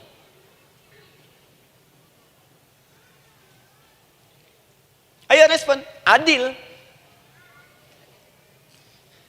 Maunya dapat gaji aja, kerja nggak mau. Ya? Apa ibu pikir duduk manis, santai di ruangan tengah? Tiap bulan suami datang berikan uang belanja? Belum tentu. Kalau sikap tidak bagus, ya interaksi tidak mulia, maka belum tentu itu didapatkan. Maka syarat pertama kata Allah, kalau doamu ingin cepat aku jawab, maka setiap aku seru, cepatlah engkau kemudian kerjakan dan jawab itu. Jadi ternyata seruan Allah itu terkait berkelindan dengan pengabulan doa. Jadi ketika ibu disuruh oleh Allah, diminta diperintahkan sesuatu oleh Allah, sebetulnya itu kunci untuk mendapatkan jawaban doa kita, Bu. Dipanggil kita, ayo cepat datang ke sini, mau minta apa? Minta, saya kasih. Apa di antara kunci doa itu, Ustaz? Yuk kita lihat. Adalah jawaban dari seruan Allah. Apa di antara seruan Allah itu? Saya beri contoh satu misalnya. Allah perintahkan kita untuk sholat. Bahkan diseru, diingatkan 5 kali dalam sehari. Salat. Bukankah kita diseru, Bu, dipanggil 5 kali sehari untuk salat? Allahu Akbar, Allahu Akbar. Ya? Diingatkan kan? Ayo ingat Allah, ingat Allah, ingat Allah, ingat Allah. Allah Maha Agung, Maha Besar semuanya, dan seterusnya.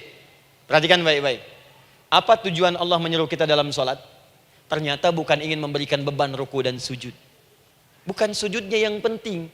Karena semua makhluk tidak sujud pun tidak akan menurunkan status Allah sebagai Tuhan. Allah tetap Allah, gak ada ruginya. Yang rugi kita, ternyata ketika disuruh sujud, disuruh ruku itu, ternyata yang ditunggu itu bukan ruku sujudnya. Allah nunggu, punya masalah apa? Mau minta apa? Karena itu dalam ilmu fikih, ibu buka semua kitab fikih. Salat itu secara bahasa disebut dengan doa. Nama lain dari doa adalah salat. As-salatu hiya doa. Salat adalah doa. Karena itu semua bacaan dalam salat doa semua. Coba lihat. Baru takbir, Allahu Akbar, doa iftitah. Al-Fatihah, doa bu, jangan dikira Al-Fatihah nggak ada doanya. Nih, nanti saya berikan cepat ya, ini highlight dulu. Highlight dulu. Dalam sholat itu, ada 4 keadaan. Ingat ini baik-baik. Nanti ibu manfaatkan minimal zuhur, lakukan. Ada berapa keadaan? 4. Ada 4 posisi, 4 keadaan dalam sholat. Yang kalau ibu berdoa benar, meminta di situ dengan benar, itu seketika akan dikabulkan. Seketika. 1 saat berdiri. 2 saat ruku'. 3 saat sujud. 4 sesaat sebelum salam. Berdiri, ruku', sujud, sesaat sebelum salam.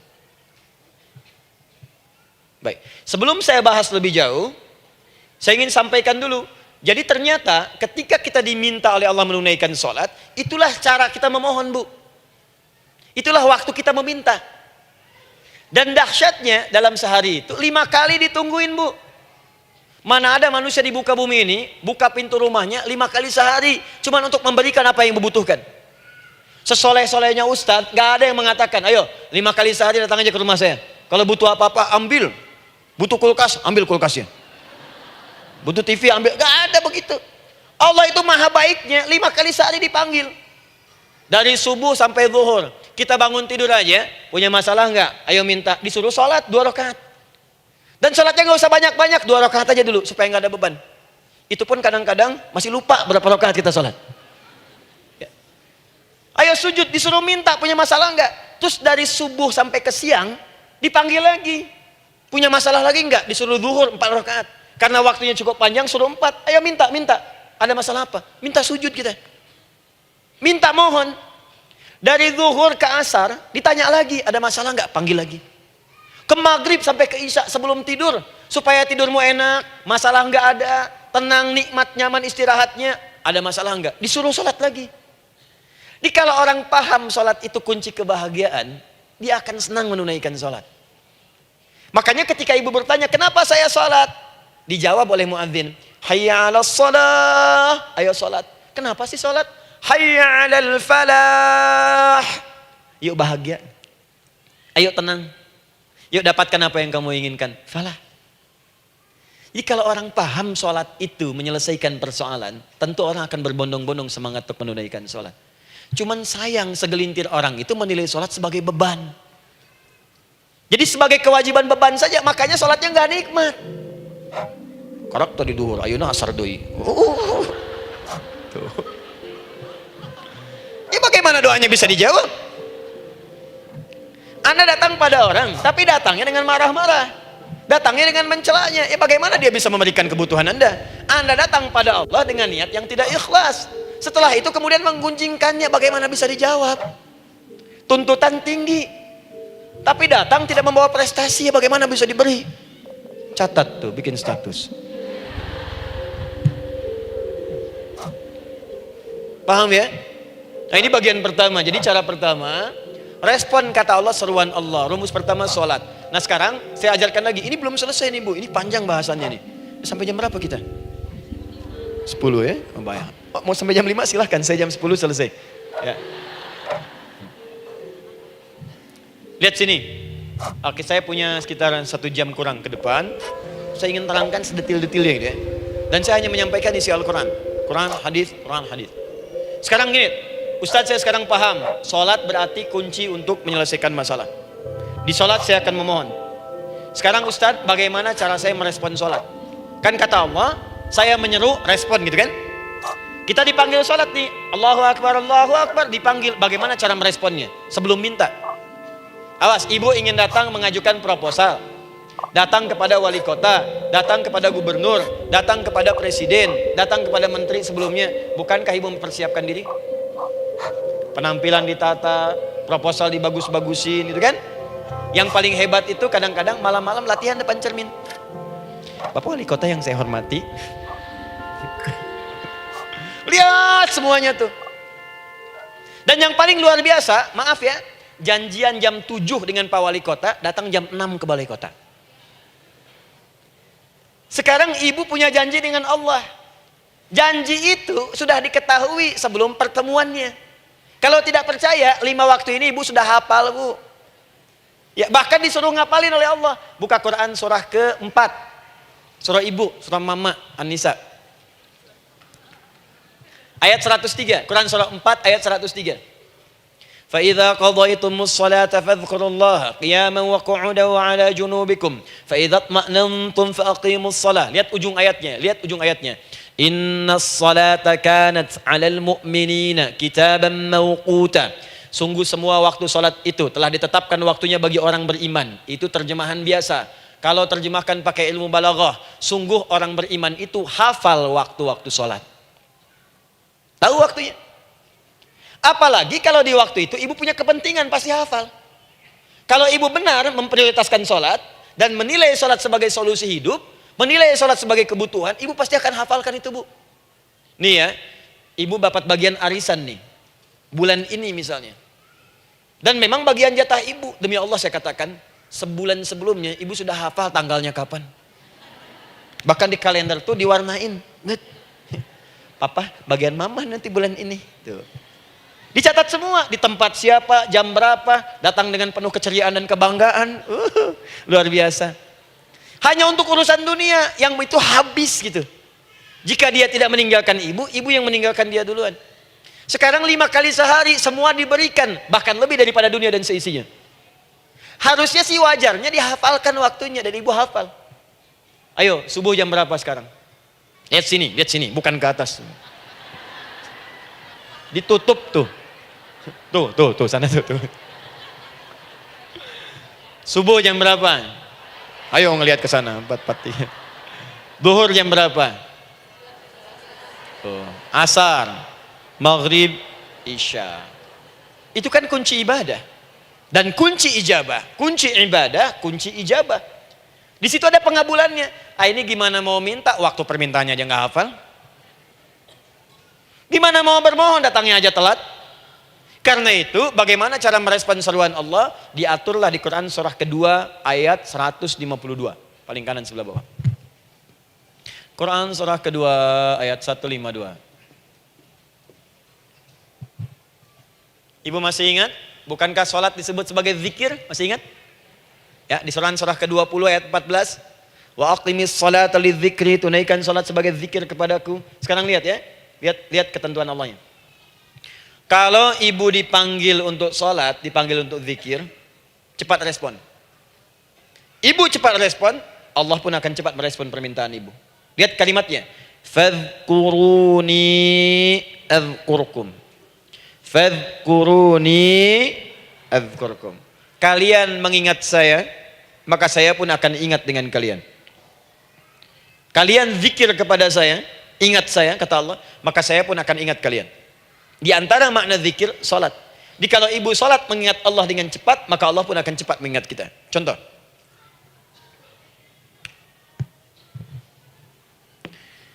Saya ambil waktu subuh misalnya.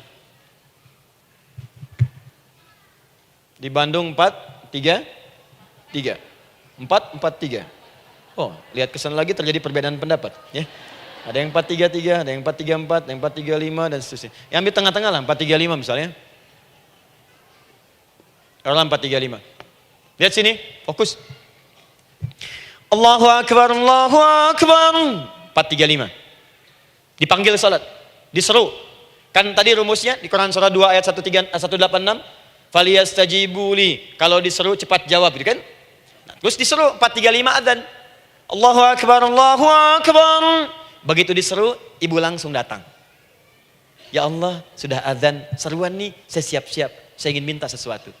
Nah, orang yang datang saat dia diseru Allah, dia pun datang kemudian untuk menyerunya, maka Allah pun akan menjawab apa yang ia mohonkan saat ia bermohon kepadanya. Perhatikan, dipanggil oleh Allah lewat suara muadzin, Allahu Akbar, dia merespon cepat, siap salat. Maka dia pun ketika memanggil Allah, seketika Allah pun akan jawab padanya. Sesuai dengan kadar responnya. Dipanggil saat itu, dia menjawab. Maka Allah pun akan ingat kepadanya hanya saat dia memanggil saja. Di saat panggil, diingat. Panggil, diingat. Jelas? Ini yang hebat. Dipanggil 4.35. Allahu Akbar, Allahu Akbar. Dia sudah ingat dari sejak jam 3 lewat 45. Dia bangun jam 3. Bisa. Padahal belum dipanggil. Datang. Bahkan Masya Allah, melakukan warming up dulu. Tahajud. Istighfar. Baca Al-Quran sebelum dipanggil. Masya Allah Bu, ibu mau datang misalnya ke istana. Janjian jam 7, datang jam 6. Di situ ibu kerjakan yang baik-baik dulu. Wah, lihat. Terus kelihatan CCTV kan? Wah, ini orang bagus banget nih. Mulia, bagus. Sampah diambilin, disapu. Kelihatan. Itu ibu belum datang pun udah dipanggil duluan. Ada orang yang belum dipanggil sudah datang menghadap Allah. Tahajud dia, zikir dulu, istighfar dulu. Ini orang, maaf ya. Walaupun dia belum memanggil Allah, Allah sudah menyelesaikan semua persoalannya. Di orang-orang yang selalu ingat kepada Allah, walaupun Allah dalam waktu tidak memanggilnya, maka Allah akan mengingatnya sekalipun orang ini belum bermohon kepadanya. Maka ibu nanti akan temukan orang-orang yang langsung diselesaikan persoalannya oleh Allah bahkan sebelum dia bermohon kepadanya. Ada orang yang seakan gak punya masalah Bu. Bukan gak punya masalah, sebab setiap dia punya masalah, masalahnya diringankan oleh Allah. Seakan-akan gak ada beban. Ah, ini indah hidupnya. Enak. Butuh sesuatu, sebelum nyari, datang. Ada persoalan, senyum dikit, selesai. Orang macet mengeluh, bikin status, dia macet malah senang. Dan hatinya dilapangkan oleh Allah. Bayangkan ada janji rapat jam 9, setengah 9 masih macet. Diprediksi di Google, akan sampai 2 jam lagi. Yang lain mengeluh, telepon sana, telepon sini, ini. Dia enggak aja, lapang aja. Alhamdulillah ya Allah, kasih macet. Murotal, saya mau dengerin surah Al-Baqarah. Buka, hafalin. Partnernya nelpon. Sampai di mana akhi? Ini sampai di surah Al-Baqarah ayat 186. Tidak ada yang sia-sia dari Allah. Sabar ya di sana. Ya, atau kita bisa koneksikan dari sini, apa yang bisa saya selesaikan sekarang di sini. Sehingga sampai sana kita tinggal kesimpulan saja. Tenang hatinya. Gak ada gerasak, gerusuk, gelisah gini, telepon sana sini, klaksonin. Dasar lampu merah, lama, birunya sebentar. Padahal biru gak ada, yang ada hijau kan. Jadi kalau sudah begitu enak Bu. Yang perempuan ada di Quran Maryam. Maryam kan perempuan. Dan Maryam itu bukan nabi, bukan rasul. Ingin memberikan pesan kepada ibu, perempuan dimanapun. Tidak harus jadi nabi supaya doa cepat dikabulkan. Tidak harus menjadi rasul. Ini Maryam bukan nabi, bukan rasul. Tapi dia ini luar biasa. Sebelum dipanggil udah datang. Zikirnya tak terlukiskan. Mohon kepada Allahnya luar biasa. Menjaga diri dari hal yang dilarang oleh Allah. Apa hasilnya? Sebelum diberikan bahkan oleh pamannya, sudah ada kebutuhannya. Quran surah ketiga ayat 37. Kullama dakhala 'alaiha Zakaria al-mihraba wajada 'indaha rizqa. Setiap pamannya mau memberikan kebutuhan Maryam sudah ada di dalamnya, Bu. Sudah ada. Itu luar biasa. Mau makan, makanan ada. Mau anggur, anggur ada. Ya. Wah, itu luar biasa Bu. Jadi bermohon bahkan sebelum waktunya. Sentuhlah ia tepat di hatimu, maka ia akan jadi milikmu untuk selamanya. Wah, nah, itu doa tuh. Aduh, mana-mana. Paham? Tuh. Jadi kalau yang standar-standar saja itu biasa. Maka datang sebelum waktunya. Datang. Atau datang pas dipanggil. Standar. Jadi kalau 4.35 adzan, Allahu Akbar, Allahu Akbar. Ibu bangun. Siap sholat, siap sholat. Itu standar. Yang dulu bahagia. Naikin lagi levelnya. Yang celaka itu ya ini nih. Dipanggil 4.35. Baru bangun 5.34.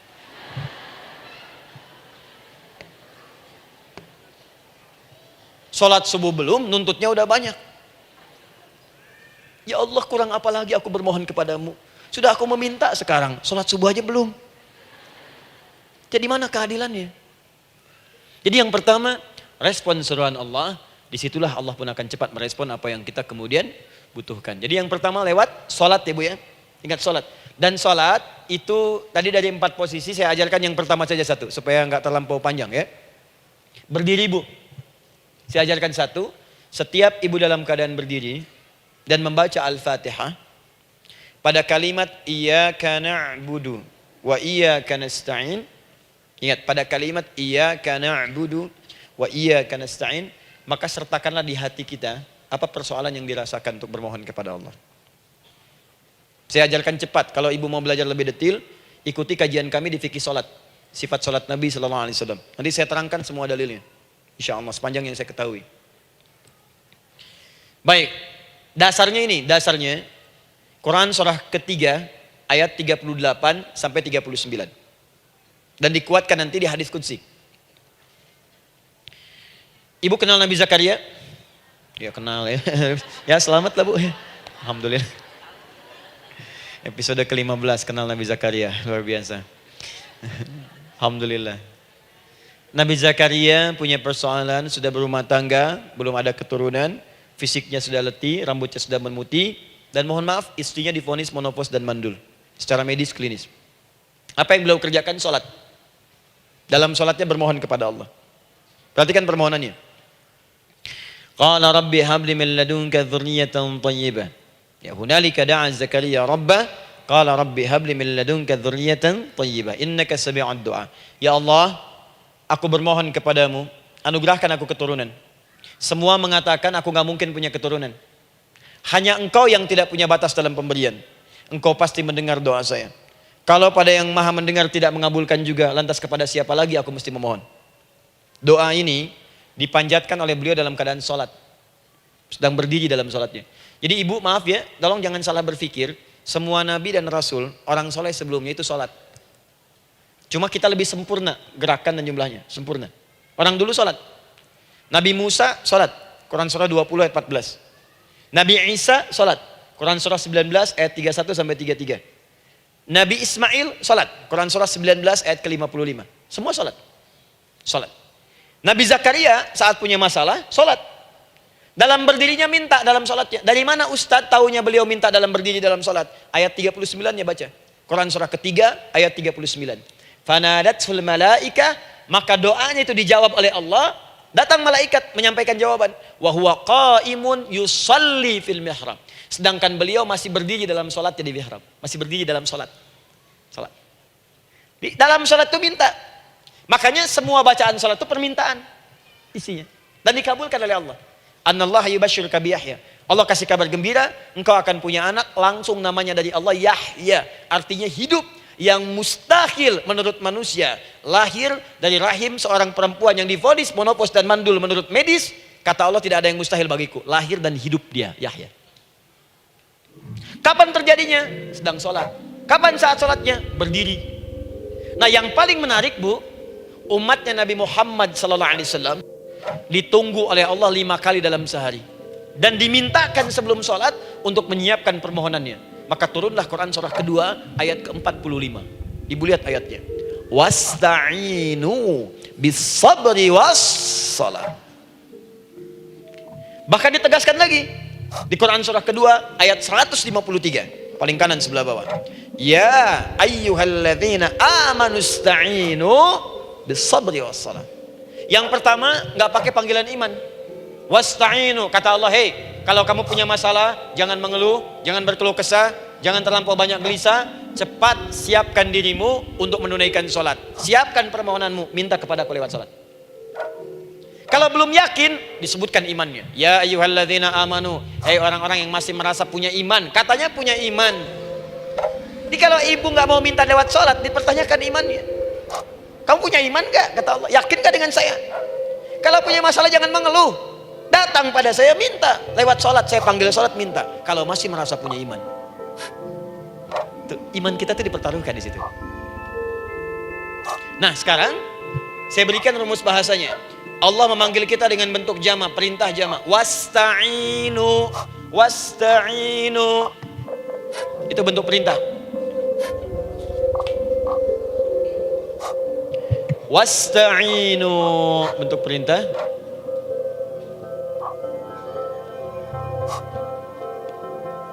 Wasta'inu. Dan jika kalian, perhatikan cara menerjemahkannya, dan jika kalian punya persoalan dalam hidup, punya kebutuhan, maka bergegaslah siapkan dirimu untuk minta kepadaku solusi. Wasta'inu, dan mintalah oleh kalian pertolongan, solusi. Bisabri wassalah. Pertama, sabar dulu. Sebelum sholat, sabar dulu dengan itu. Tahan dulu. Terima dulu. Jangan mengeluh, terima dulu. Nanti dalam sholat minta solusi. Itu maksudnya. Punya masalah sekarang jam 9 lewat. Sabar, tahan dulu. Koreksi diri, istighfar. Nanti zuhur minta. Atau duha sekarang sholat. Datang ke masjid, sholat duha minta. Tahiyatul masjid minta sekarang. Sabar. Ini sabar, terima dulu. Jangan mengeluh. Sabar. Ingat. Terima, sabar. Karena Allah mustahil memberikan ujian masalah kalau kita tidak sanggup menerimanya. La yukallifullahu nafsan illa. Saya sering katakan Bu ya, maaf kalau kalimat ini mungkin kurang berkenan, tapi kalimat ini nyata. Kalau ibu sekarang punya masalah seberat apapun, itu artinya hanya ibu yang sanggup untuk menerimanya. Saya tidak. Betul, karena itu persoalan itu dititipkan kepada ibu, bukan kepada seorang bernama Adi Hidayat. Ibu yang dipercaya. Ya, ibu dipercaya oleh Allah. Kenapa ibu tidak yakin dengan itu? Karena cuma ibu yang bisa mengatasi. Ibu yang mampu, saya tidak. Karena itu dititipkan pada ibu. Kaidahnya, la yukallifullahu nafsan illa wus'aha. Allah nggak akan berikan beban, ujian, masalah kalau dia nggak mampu. Artinya kalau saya nggak mampu, saya nggak dikasih. Ibu mampu, ibu diberi. Jangan mengeluh. Kenapa mesti saya ya Allah? Kamu mampu. Ya Allah, why me? Why not? Kamu yang bisa. Nah sekarang, wassalah, setelah terima itu, tapi juga jangan terlampau kepedean. Memang cuma saya yang mampu ya, bikin status. Kemudian sholat, kita akan katakan, ya Allah, Engkau perintahkan saya untuk minta tolong. Sekarang saya akan minta kepadamu. Lalu kita katakan, maaf ya Allah, saya sekarang punya masalah, saya ingin bermohon kepadamu, saya ingin minta kepadamu ya Allah. Saya mohon ya Allah. Maaf Bu ya, maaf ya, sebentar. Ibu kalau punya masalah sedikit atau banyak? Banyak. Yang punya masalah ibu saja atau anak juga punya masalah? Kadang-kadang, bukankah anak yang punya masalah ibu yang minta? Bukankah suami yang punya persoalan ibu yang bermohon? Kan? Karena itu, kalau kita ingin memohon kepada Allah dengan persoalan yang kompleks mewakili yang banyak, maka pertama kalimatnya diawali dengan huruf na. Berarti kami, kita, semua. Jelas ya? Nah, ibu ingin robah kalimatnya minta tolong. Kata Allah, minta kepadaku pertolongan. Wasta'inu. Ibu ingin robah menjadi bentuk permintaan. Rubah kalimatnya menjadi nasta'in. Nasta'in. Nasta'in.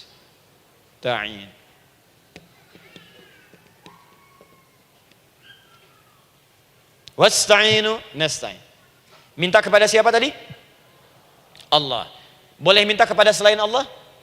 Tidak. Hanya kepada Allah saja? Hanya kepada Allah saja. Hanya kepadamu ya Allah. Tidak kepada yang lain. Maka kalimatnya menjadi iyyaka. Iyyaka.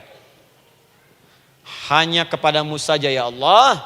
Engkau berjanji, kalau ada masalah minta aku berikan. Sekarang hanya kepadamu saja ya Allah, aku bermohon. Maka kalimatnya namanya iyyaka nasta'in. Sekarang saya tanya kepada ibu, apakah dalam sholat ibu membaca kalimat iyyaka nasta'in? Tuh. Saya mau tanya, ibu bacanya saat ruku atau saat sujud? Berdiri. Gak ada orang ruku baca kalimat ini. Allahu Akbar, iyyaka na'budu wa iyyaka nasta'in. Berdiri. Iyyaka na'budu wa sekarang saya bacakan hadis qudsinya. Tersambung dari Nabi sallallahu alaihi wasallam. Qala Rasulullah sallallahu alaihi wasallam, qala Allah azza wa jalla. Allah langsung yang berfirman lewat hadis qudsi. Perhatikan bahasanya. Qasamtus shalah baini wa baina 'abdi. Saya bagi dalam salat itu dua bagian, antara hak aku dan hak hambaku. Wali 'abdi ma sa'ala. Dan jika benar hambaku menunaikan kewajibannya dengan baik, menjaga hak-hak aku, maka pada saat itu apapun yang dia minta dalam sholat, aku akan berikan. Apapun. Kapan itu terjadi? Perhatikan kalimatnya. Idza qala al-'abdu, kalau hamba mulai membaca dalam sholatnya, Alhamdulillahi Rabbil Alamin. Alhamdulillahi Rabbil Alamin. Qala Allah Azza wa Jalla, seketika Allah menjawab, Hamadani abdi, hambaku sedang memujiku. Ibu ingat baik-baik Bu ya. Ingat baik-baik. Setiap ibu baca Al-Fatihah dalam sholat itu Allah memperhatikan dan menjawab bacaan ibu. Tadi, masih ingat ketika saya katakan, wa idza sa'alaka ibadi anni fa inni qarib, Allah itu dekat. Ya. Wa idza qala al-'abdu ar-rahmanir rahim, kalau hamba melanjutkan ar-rahmanir rahim, qala Allah azza wa jalla, Allah langsung menjawab, athna alayya 'abdi, hambaku sedang menyanjungku.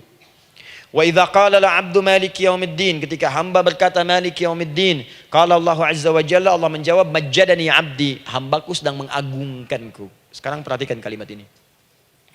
Wa idza qala al-'abdu, jika seorang hamba berkata iyyaka na'budu wa iyyaka nasta'in, ya Allah, sekarang hamba salat ibadah atas perintahmu.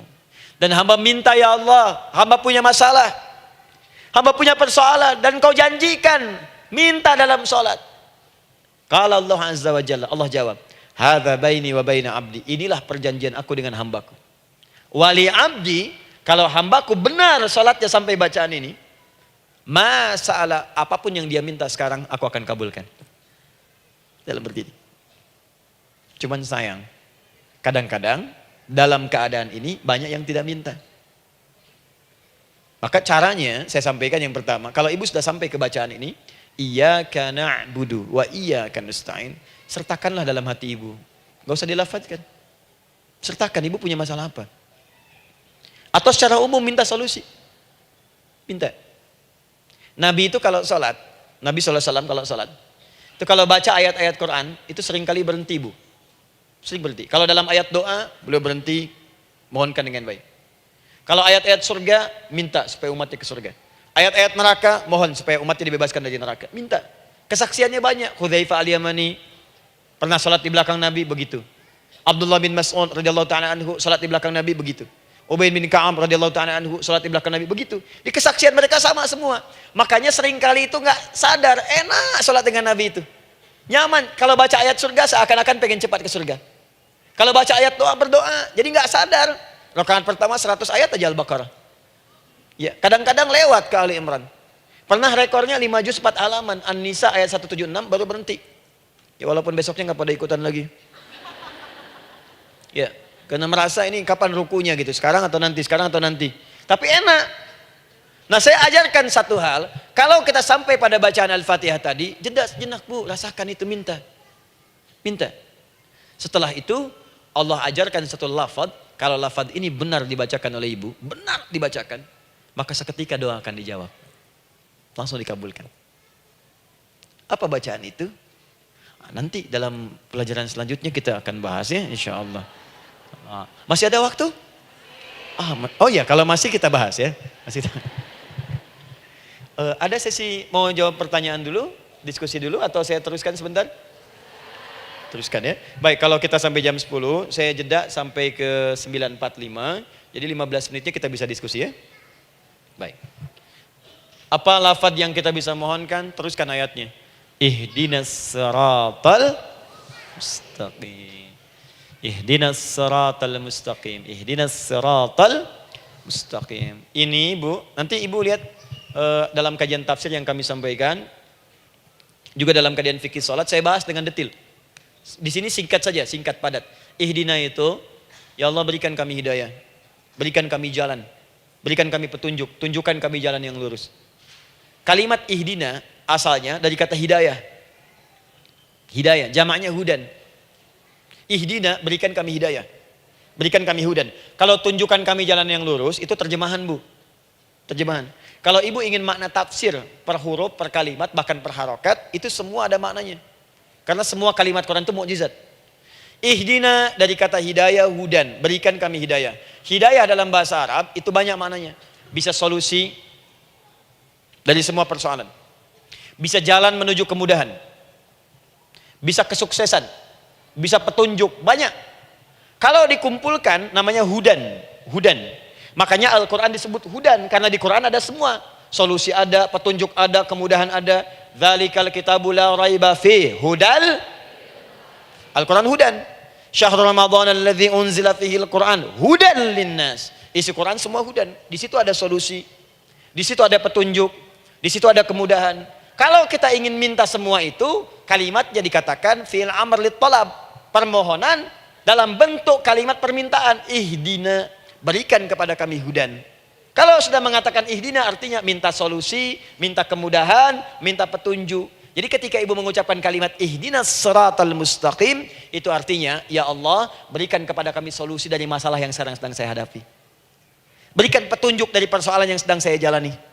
Berikan kemudahan ya Allah dari kesulitan yang tengah saya hadapi. As-siratal mustaqim, yang lurus, yang gampang. Karena jalan yang gampang itu lurus, gak berkelok, Bu. Langsung ke tujuan. Saya mau ke sini jalannya belok-belok, gak langsung kan gak enak. Ibu mau ke satu undangan, jalannya belok sini, belok sini, belok sini, belok sini. Kelokan 9, kelokan 7, kelokan 8. Ya. Kan rasanya berliku.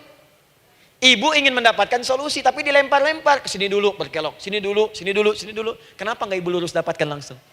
Dalam bahasa Arab, apalagi kalimat yang fasih, mendapatkan sesuatu dengan gampang, dengan mudah. As-siratal mustaqim, lurus ke tujuan, cepat, mudah. Apalagi ke surga nanti, tunjukkan kami jalan yang lurus, yang benar, hak dari Allah dan mudah didapatkan. Itu maksudnya. Ini bukan sekedar tunjukkan jalan yang lurus, solusi yang mudah, yang gampang, yang cepat. Paham di sini ya? Seperti orang-orang dulu mendapatkannya. Siratal ladzina an'amta 'alaihim. Seperti orang dulu mendapatkan semua kenikmatan ketika mereka bermohon kepadamu ya Allah. Siapa mereka? Ada 4 golongan disebutkan di Quran surah keempat ayat 69. Ada para nabi, orang-orang jujur siddiqin, para syuhada dan orang-orang soleh. Ya, wa may yuti'illaha wa rasul fa ulaika ma'al ladzina an'ama Allahu 'alaihim minan nabiyyina was-siddiqina wasyuhada was-shalihin. Para nabi dulu berdoa, ya Allah, saya ada masalah, dikabulkan. Kita minta ya Allah, sekarang saya berdoa, tolong kabulkan seperti nabi-nabi dulu dikabulkan. Nabi Ayub sakit, berdoa dikabulkan. Kita sakit, dikabulkan. Nabi Ibrahim ada ujian, dikabulkan. Nabi Ibrahim punya ujian dengan anak. Kita ada ujian dengan anak, minta dikabulkan. Anak-anak berselisih, ada yang dendam, yang iri. Seperti anaknya Nabi Yakub. Nabi Yakub berdoa, dikabulkan. Kita minta, dikabulkan. Ada syuhada, berdoa, dikabulkan. Kita minta, dikabulkan. Orang soleh berdoa, minta dikabulkan, kita minta dikabulkan. Ya Allah, seperti engkau kabulkan doa orang-orang dulu yang melahirkan nikmat, mohon kabulkan kami yang minta sekarang dan mendapatkan kenikmatan itu. Itu maksudnya. Ya, siratal ladzina an'amta 'alaihim. Siapa an'amta 'alaihim di sini? Ulaikal ladzina an'amallahu 'alaihim. Sama persis kalimatnya. Minan nabiyyina was-siddiqina wasyuhada'i was-shalihin. Jadi jangan diartikan sebatas terjemahan. Walaupun di musim haji sekarang itu bisa dipakai. Saya tugas 2010 di Mekah. Ada jemaah kesasar, lupa maktab. Kemudian ingin balik, nggak tahu jalan. Dia ketemu askar. Askar nggak bisa bahasa Indonesia, dia nggak bisa bahasa Arab. Tapi dia hafal Al-Fatihah. Datang kepada askar, dia tunjukkan gelangnya. Pak, ihdinas siratal mustaqim.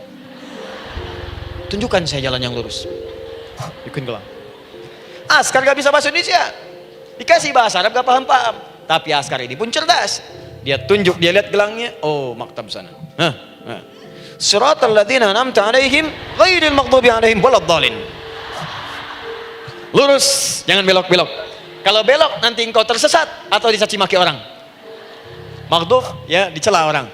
Dhalin tersesat, kan? Jangan dicela, jangan sesat, lurus. Tapi kalau dalam berdoa dalam sholat minta di hati hadirkan. Jelas ya? Itu posisi pertama. Jadi pertama minta lewat sholat. Yang kedua cepat rajin istighfar, Bu. Saya cepat ya, rajin istighfar. Saya ada 7 menit lagi. Ibu rajin istighfar. Astagfirullah, astagfirullah, astagfirullah, astagfirullah. Itu yang paling singkat. Astagfirullahaladzim, astagfirullahaladzim, astagfirullahaladzim. Itu yang menengah. Astaghfirullahaladzim alladzi la ilaha illa huwal hayyul qayyum wa natubu ilaihi. Astaghfirullahaladzim alladzi la ilaha illa huwal hayyul qayyum wa natubu ilaihi. Astaghfirullahaladzim alladzi la ilaha illa huwal hayyul qayyum wa natubu ilaihi. Itu yang cukup panjang. Ibu rajin istighfar. Orang yang rajin istighfar itu diantara yang disebutkan dalam riwayat-riwayat adalah orang-orang yang cepat dijawab doanya hanya dengan istighfarnya. Jadi dia tuh punya keinginan, dia nggak katakan. Jadi keinginan di benaknya dia, terus dia istighfar. Astagfirullah, astagfirullah, astagfirullah. Itu kalau benar rajin istighfar, seketika dikabulkan. Cepat. Ada seorang yang hidup, ini tukang roti, di zaman Imam Ahmad bin Hanbal. Saya pernah kisahkan ini di beberapa keadaan. Orang ini itu ahli istighfar. Jadi maaf ya Bu ya, bukan istighfarnya pas ada keperluan aja, bukan. Ada ta'lim Ustaz Adi, sab pertama astagfirullah, astagfirullah, astagfirullah, bukan. Besok ada arisan, astagfirullah, astagfirullah, bukan. Jadi bukan ada keperluan istighfar, bukan. Orang ini membiasa istighfar. Jadi setiap mengerjakan apapun dia istighfar. Mau minum, bismillah, astagfirullah, astagfirullah. Dia setiap buka adonan, astagfirullah, astagfirullah. Nah satu ketika, Imam Ahmad itu nggak tahu kenapa pengen datang ke daerah itu. Ya kalau misalnya ibu tinggal di Cicahem, misalnya kan Imam Ahmad tiba-tiba pengen ke Cicahem aja. Terus karena lelah, mampir ke masjid. Istirahat di dalam masjid. Tiba-tiba kata penjaga masjidnya, DKM-nya, marbotnya, ya Syekh, idhab, pergi, nggak boleh tiduran di sini. Kata Imam Ahmad, saya kan cuma numpang istirahat, nggak boleh keluar. Dan dia nggak tahu kalau itu imam besar. Dan Imam Ahmad itu sudah populer Bu, sangat famous, familiar. Cuman orang kan nggak pernah lihat wajahnya. Dulu kan nggak ada Facebook, nggak ada Instagram, nggak ada handphone, nggak ada apa-apa. Jadi kalau orang terima Ahmad, ya Ahmad aja kemana-mana. Oh, no, Imam Ahmad, Imam besar, Imam Syafi'i, Imam besar. Tapi nggak pernah lihat. Sekarang kan udah kelihatan. Ya, udah kelihatan. Sekarang banyak. Makanya orang dulu tuh senang begitu tahu, dikasih tahu Nabi aja ke Madinah Bu, nggak ada yang tahu kalau itu Nabi Muhammad kalau belum pernah lihat. Karena beliau di bawah, Abu Bakar di atas. Abu Bakar kan naik kan, untanya Nabi. Nabi Muhammad pas di bawah gantian tuh di jalan. Orang mengira yang di atas unta Nabi Muhammad. Padahal Nabi Muhammad yang jalan kaki, nggak kelihatan. Makanya responnya bola ketika tahu Nabi, senang luar biasa. Minta doa, minta ini, minta itu. Orang sekarang tidak, karena sering banyak lihat di TV, media sosial, begitu ketemu minta foto. Ini lain kisahnya, nggak tahu dia, pergi keluar. Kata Imam Ahmad, ya sudah, keluar beliau, nggak mau ribut. Istirahat di luar, di pelataran. Di sini juga nggak boleh. Ah, lihat kalimatnya, barwah, keluar, pergi. Barwah itu kasar Bu. Begitu kemudian di debat lagi, saya cuma di luar. Rawah itu dari kata roh Bu, itu paling kasar. Artinya keluar dengan roh-rohnya sekalian. Rohnya pun jangan di sini. Ya. Jadi kalau ibu nanti di Masjidil Haram misalnya kan, ada kalimat itu artinya kesel Bu askarnya. Ya, keluar. Misalnya idzabi enti, nggak mau, saya mau di sini. Ya, barwa pergi, sampai ke ruah dengan roh-rohnya. Itu artinya ibu disuruh pergi. Ya, bukan jangan mengelak lagi. Ruah. Saya bukan ruah, saya rohayati. Suruh pergi. Pergi. Imam Ahmad pergi tuh akhirnya. Pergi, di jalan kelihatan lah tukang roti tadi. Begitu kelihatan capek lah dipanggil, Syekh, kayaknya lelah istirahat di sini. Dan tukang roti pun nggak tahu kali itu Imam Ahmad. Begitu istirahat, duduk, kelihatan lah Imam Ahmad setiap buka adonan, astagfirullah. Bikin lagi, astagfirullah. Imam Ahmad tahu faidah itu. Tapi ingin menguji tukang roti ini, ditanya. Ya akhi, kamu ini kenapa setiap Anda menanam adonan itu, tepung itu, Anda mengucapkan istighfar, astagfirullah. Perhatikan jawabannya. Wallahi demi Allah, tidak pernah saya beristighfar dalam setiap aktivitas saya, kecuali Allah selalu mengabulkan doa yang saya mohonkan. Di setiap minta, astagfirullah, itu dikabulkan. Cuman satu yang sampai sekarang belum terkabul. Apa itu kata Imam Ahmad? Saya ini selalu bermohon kepada Allah, ya Allah, mohon sebelum saya wafat atau setelah ia wafat, pertemukan saya ya Allah dengan Imam Ahmad bin Hambal. Sebelum saya yang wafat atau wafat Imam Ahmad. Kata Imam Ahmad, astagfirullah. Allahu Akbar. Itu mungkin yang memperjalankan saya kemari. Tiba-tiba pengen ke sini, sampai diusir keluar dari rumah Allah dari masjid, sampai di sini karena istighfar Anda. Sayalah Imam Ahmad bin Hambal. Astagfirullah. Imam Ahmad ke situ datang. Tolong jangan lakukan pada saya. Salah di hidayat ya Allah. Astagfirullah. Saya jawab lagi dari sana. La haula wala quwata illa billah. Ini istighfar. Nah, kapan istighfar yang baik? Istighfar yang baik dilakukan setelah tahajud sebelum fajar. Saya ulang ya. Setelah tahajud sebelum fajar. Dalilnya Quran surah ke-51 ayat 18. Baca dari ayat 15 sampai 18-nya. Jadi ibu kalau mau seperti itu, rajin tahajud dulu Bu. Tahajud. Setelah itu biasakan istighfar. Itu latihan dulu, itu baru latihan. Ingat ya, istighfar menjelang fajar di waktu sahar, itu baru latihan. Astagfirullah, astagfirullah, astagfirullah. Nanti kalau sudah banyak latihan, ibu akan refleks. Mau duduk masuk mobil, astagfirullah. Duduk mau makan, astagfirullah. Ya, kadang-kadang ibu mau ambil handphone, astagfirullah. Itu refleks di lisan kita keluar. Ahli istighfar itu nggak direncanakan keluar di lisannya. Astagfirullah, astagfirullah, astagfirullah. Kalau sudah seperti itu, berbahagialah. Karena apapun kadang ibu inginkan, sepanjang itu ibu butuhkan, seketika dikabulkan. Ya. Yang ketiga, yang terakhir. Sudah 9:45, boleh sedikit? Ya, yang terakhir ya, terakhir. Jangan khawatir, setelah ini selesai. Jangan khawatir. Yang ketiga, ini amalan yang paling dahsyat. Jadi yang pertama minta dikabulkan. Yang kedua baru istighfar dikabulkan. Yang ketiga nggak ngapa-ngapain dijawab. Artinya baru terbersit, ada keinginan jawab seketika. Amalan yang ketiga ini adalah amalan yang dikerjakan karena cinta kepada Allah Subhanahu wa taala. Mahabbatillah, kecintaan kepada Allah. Amalan yang dikerjakan karena cinta kepada Allah Subhanahu wa taala. Amalannya mencintai Allah. Beda, Bu. Salat dengan cinta dibandingkan dengan salat karena memenuhi kebutuhan atau kewajiban saja, itu akan lain. Ibu kalau benar-benar mencintai Allah, maka dalam salat pun persiapannya akan beda. Saya beri contoh gini ya.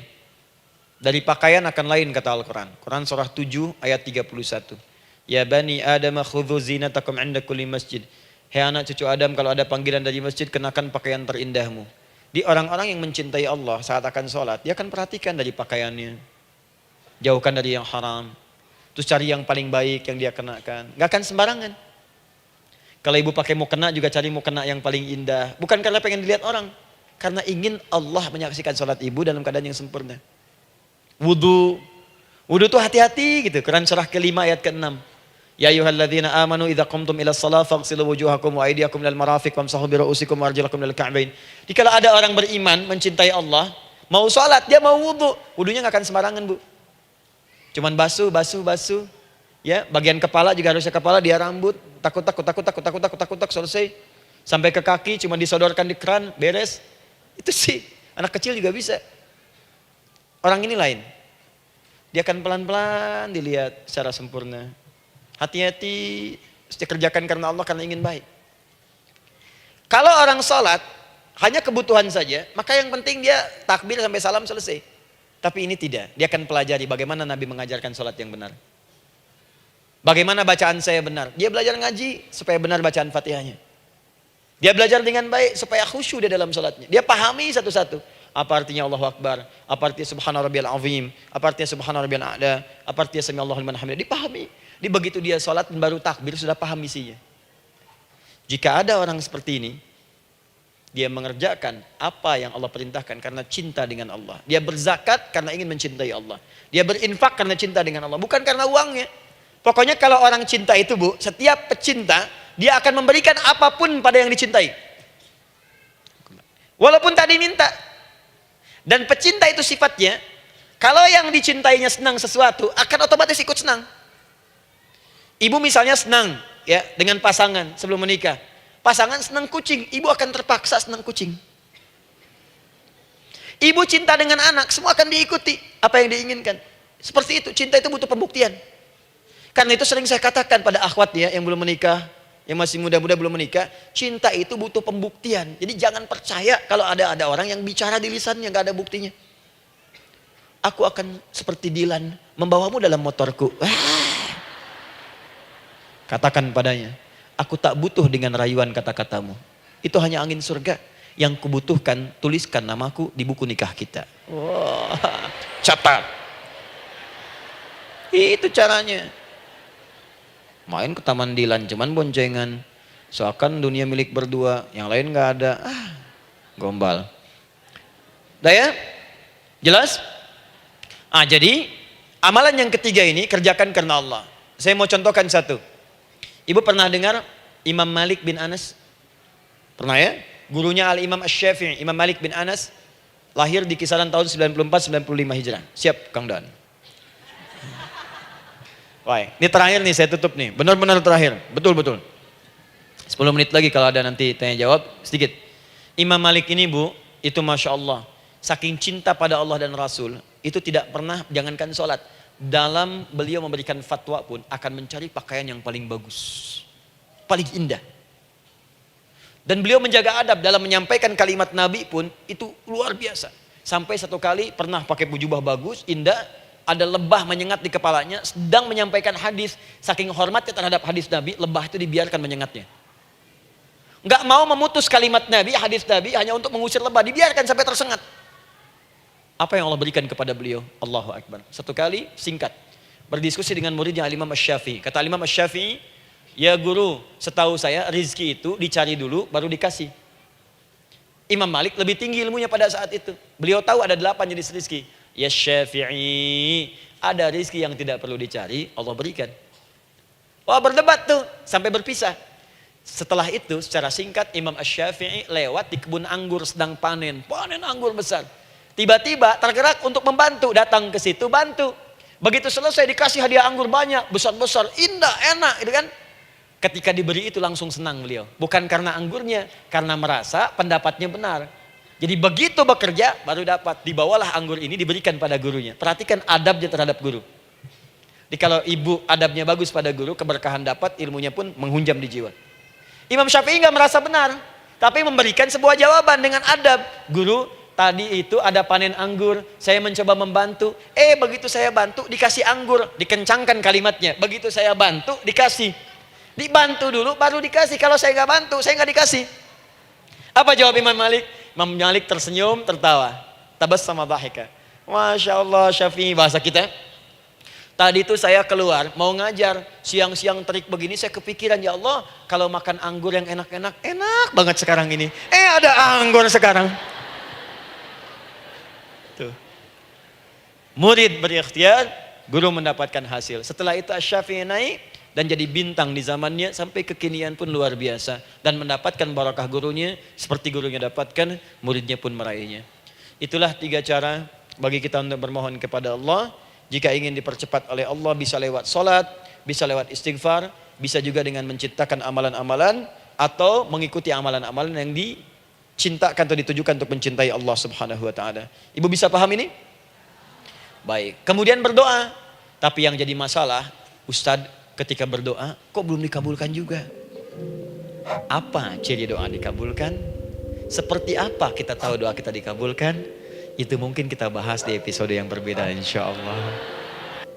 Alhamdulillahi Rabbil Alamin, Ar-Rahmanir Rahim, Maliki Yawmiddin, Iyaka na'budu wa iyaka nasta'in, Ihdinas siratal mustaqim, siratal ladzina an'amta 'alaihim ghairil maghdubi 'alaihim waladdallin.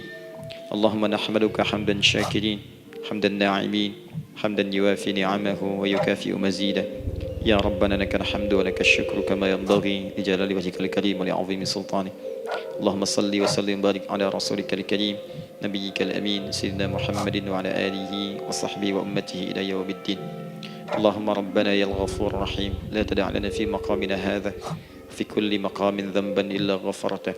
Duhai Allah, kami bermohon kepadamu, Engkau yang maha pengampun, Engkau yang maha penghapus segala dosa. Kami mengakui kami berbuat salah, kami mengakui banyak dosa kami kumpulkan. Maka kami mohon kepadamu ya Allah, jangan biarkan ada satu orang pun berada di sekitaran majlis ta'lim ini kecuali sebelum ia pulang Engkau telah ampuni segala dosa-dosanya, Engkau telah gugurkan dan hapuskan segala dosa-dosanya. Wala hamman illa farajtah. Ya Allah, jika ada satu orang pun di antara jamaah saat ini yang merasakan kegelisahan dalam hatinya, jangan biarkan ia meninggalkan area majlis ta'lim ini kecuali Engkau telah tenangkan keadaan hatinya. Allahumma wala maridan illa syafaitah. Jika ada di antara kami yang tengah Engkau uji dengan penyakit seberat apapun, maka mohon angkat dan sembuhkan segala penyakitnya. Allahumma wala dainan illa qadaitah. Ya Allah, jika ada di antara kami yang berat hidupnya karena lilitan utang piutang, terjebak riba dan sejenisnya, maka mohon ya Allah dengan keikhlasan amalannya, mohon angkat dan berikan rizki terlimpah kepada yang untuk melunasi utang-utang dan terbebas dari lilitan riba dan semacamnya. Allahumma ya arhamar rahimin, Allahumma tubna ilaika min kullil ma'asi, Ya Allah, kami ingin memperbaiki diri kami. Kami bertobat dari segala maksiat yang pernah kami kerjakan. Allahumma asli ahwalana ma yuqarribuna ila ridhak. Ya Allah, kami bermohon kepadamu, mulai hari ini, mohon bimbing kami untuk memperbaiki diri, supaya kami bisa lebih dekat denganmu ya Allah. Allahumma asli azwajana. Ya Allah, kami mohon sayangi dan perbaiki ya Allah akhlak suami-suami kami. Ya Allah, mohon bimbing suami-suami kami jadi suami yang baik, membimbing keluarga menjadi keluarga yang saleh. Allahumma ya Allah, Allahumma arsyad wa asli ya Allah azwajana, zaujatina. Ya Allah, demikian dengan istri-istri kami ya Allah. Jadikan mereka perempuan-perempuan yang salihah, bimbing menjadi ibu-ibu yang baik. Allahumma abnana, auladana, dzurriyyatina. Allahumma aslih lahum li arhamar rahimin yakunu salihin, liyakunu su'ada fid dunya wal akhirah. Ya Allah, anak-anak kami, cucu-cucu kami khawatir berpisah dengan mereka di akhirat nanti. Kami mohon ya Allah, jika memang ada maksiat yang mereka kerjakan karena dosa-dosa kami mohon ampun ya Allah. Perbaiki anak-anak kami, bimbing cucu-cucu kami ya Allah. Jadikan mereka anak-anak saleh, anak-anak yang bisa memberikan mahkota kepada kami di akhirat ya Arhamar Rahimin. Kami malu dengan anak orang lain yang telah hafal Al-Quran. Kami malu dengan anak orang lain yang telah mampu tahajud. Kami malu dengan anak orang lain yang telah bisa membaca Al-Quran dengan baik. Sedangkan anak kami masih sibuk dengan dunia ya Allah. Kami takut bila wafat tidak bisa memberikan petunjuk kepada mereka dengan izin-Mu. Allahumma ya Arhamar Rahimin. Allahumma idza kana hunalika baqiyati ayyamina faj'al baqiyata ayyamina ya Allah hayatan thayyibah. Duhai Allah, kami bermohon kepadamu, jika memang terbentang masa kehidupan bagi kami sampai dengan hari esok, maka mohon jadikan sisa-sisa hidup kami lebih baik daripada hari-hari yang sebelumnya. Wa idza kana hadzal yaum min akhir ayyamina faj'al ya Allah hadzal yaum husnal khatimah. Ya Allah, kami mohon, jika memang hari ini adalah hari terakhir kami hidup dan harus kembali kepadamu untuk wafat, mohon jadikan di hari ini kami husnul khatimah. Allahumma qawwi lisanana ila kulli kalimat at-tauhid la ilaha illallah Muhammadur Rasulullah. Ya Allah, kami mohon, jika kelak kami akan wafat, ringankan lisan kami untuk mengucapkan kalimat tauhid la ilaha illallah Muhammadur Rasulullah. Wa ajib kalimatan bi qaulika ya ayyatuhan nafsul mutmainnah irji'i ila rabbika radiyatan mardiyah fadkhuli fi ibadi wadkhuli jannati. Ya Allah, kami mohon kelak nanti dalam sakaratul maut nanti, jika kami bermohon kepadamu dengan kalimat tauhid la ilaha illallah, mohon jawab kalimat kami ya Allah dengan panggilanmu yang indah. Ya ayyatuhan nafsul mutmainnah, hai jiwa yang sudah tenang, irji'i ila rabbika radiyatan mardiyah, hai cepat pulang menghadap kepada Rabbmu. Hai cepat pulang menghadap kepada Rabbmu. Ayo cepat pulang menghadap kepada Rabbmu. Aku ridha dengan semua amalmu, engkau pun akan ridha dengan semua pemberianku. Adkhuli fi ibadi wadkhuli jannati. Engkau aku masukkan dalam golongan hambaku, aku siapkan surga untuk menyambutmu. Allahumma ishtaqna bi Rasulillah sallallahu alaihi wasallam. Ya Allah, kami rindu sekali dengan Rasulullah sallallahu alaihi wasallam. Lam na'ish ma'ahu fil hayat wa lam narahu fil manam. Kami belum pernah hidup bersama beliau di dunia, tidak mampu menatapnya di alam mimpi. Maka mohon ya Allah, jangan biarkan kami berpisah dengan Rasulullah di akhirat nanti ya Rabbal Alamin. Jumpakan kami dengan Rasulullah di Taman Firdausmu yang paling indah. Allahumma ya Arhamar Rahimin. Allahumma rizqna yusra ya Allah. Likulil hujjaj. Ya Allah, anugerahkan kemudahan, kelapangan kepada para jemaah haji yang berhaji tahun ini ya Arhamar Rahimin. Allahumma taqabbal minhum ya Allah hajjahum, sa'yahum sa'yan mashkura, wa dhanbahum dhanban maghfura, wa tijaratahum tijaratan lan tabur. Ya Allah, jangan sia-siakan pengorbanan fisik mereka, biaya mereka, waktu mereka, tenaga mereka, emosi mereka. Terima haji mereka ya Allah. Jadikan sa'i mereka berhasil, tawaf mereka benar. Jadikan seluruh manasik yang Kau ridhai ya Arhamar Rahimin. Allahumma ya Allah, rizqan hasanan tayyiban liyahujju kulla man lam yahujj ya Arhamar Rahimin. Ya Allah, bagi kawan-kawan kami, kerabat kami, saudara kami, tetangga kami yang belum berhaji, maka anugerahkan kemudahan bagi mereka untuk berhaji ya Allah. Anugerahkan kelapangan untuk berhaji ya Allah. Sekalipun memang tidak terbuka kesempatan itu, maka mohon anugerahkan sifat mabrur kepada kami sekalipun tidak mendapati ibadahnya. Allahumma ya Arhamar Rahimin. Allahumma rzuqna ya Allah nikmatan salihah. Ya Allah, anugerahkan kepada kami nikmat untuk menjadi orang saleh di dunia dan kembali kepadamu di akhirat dalam keadaan saleh.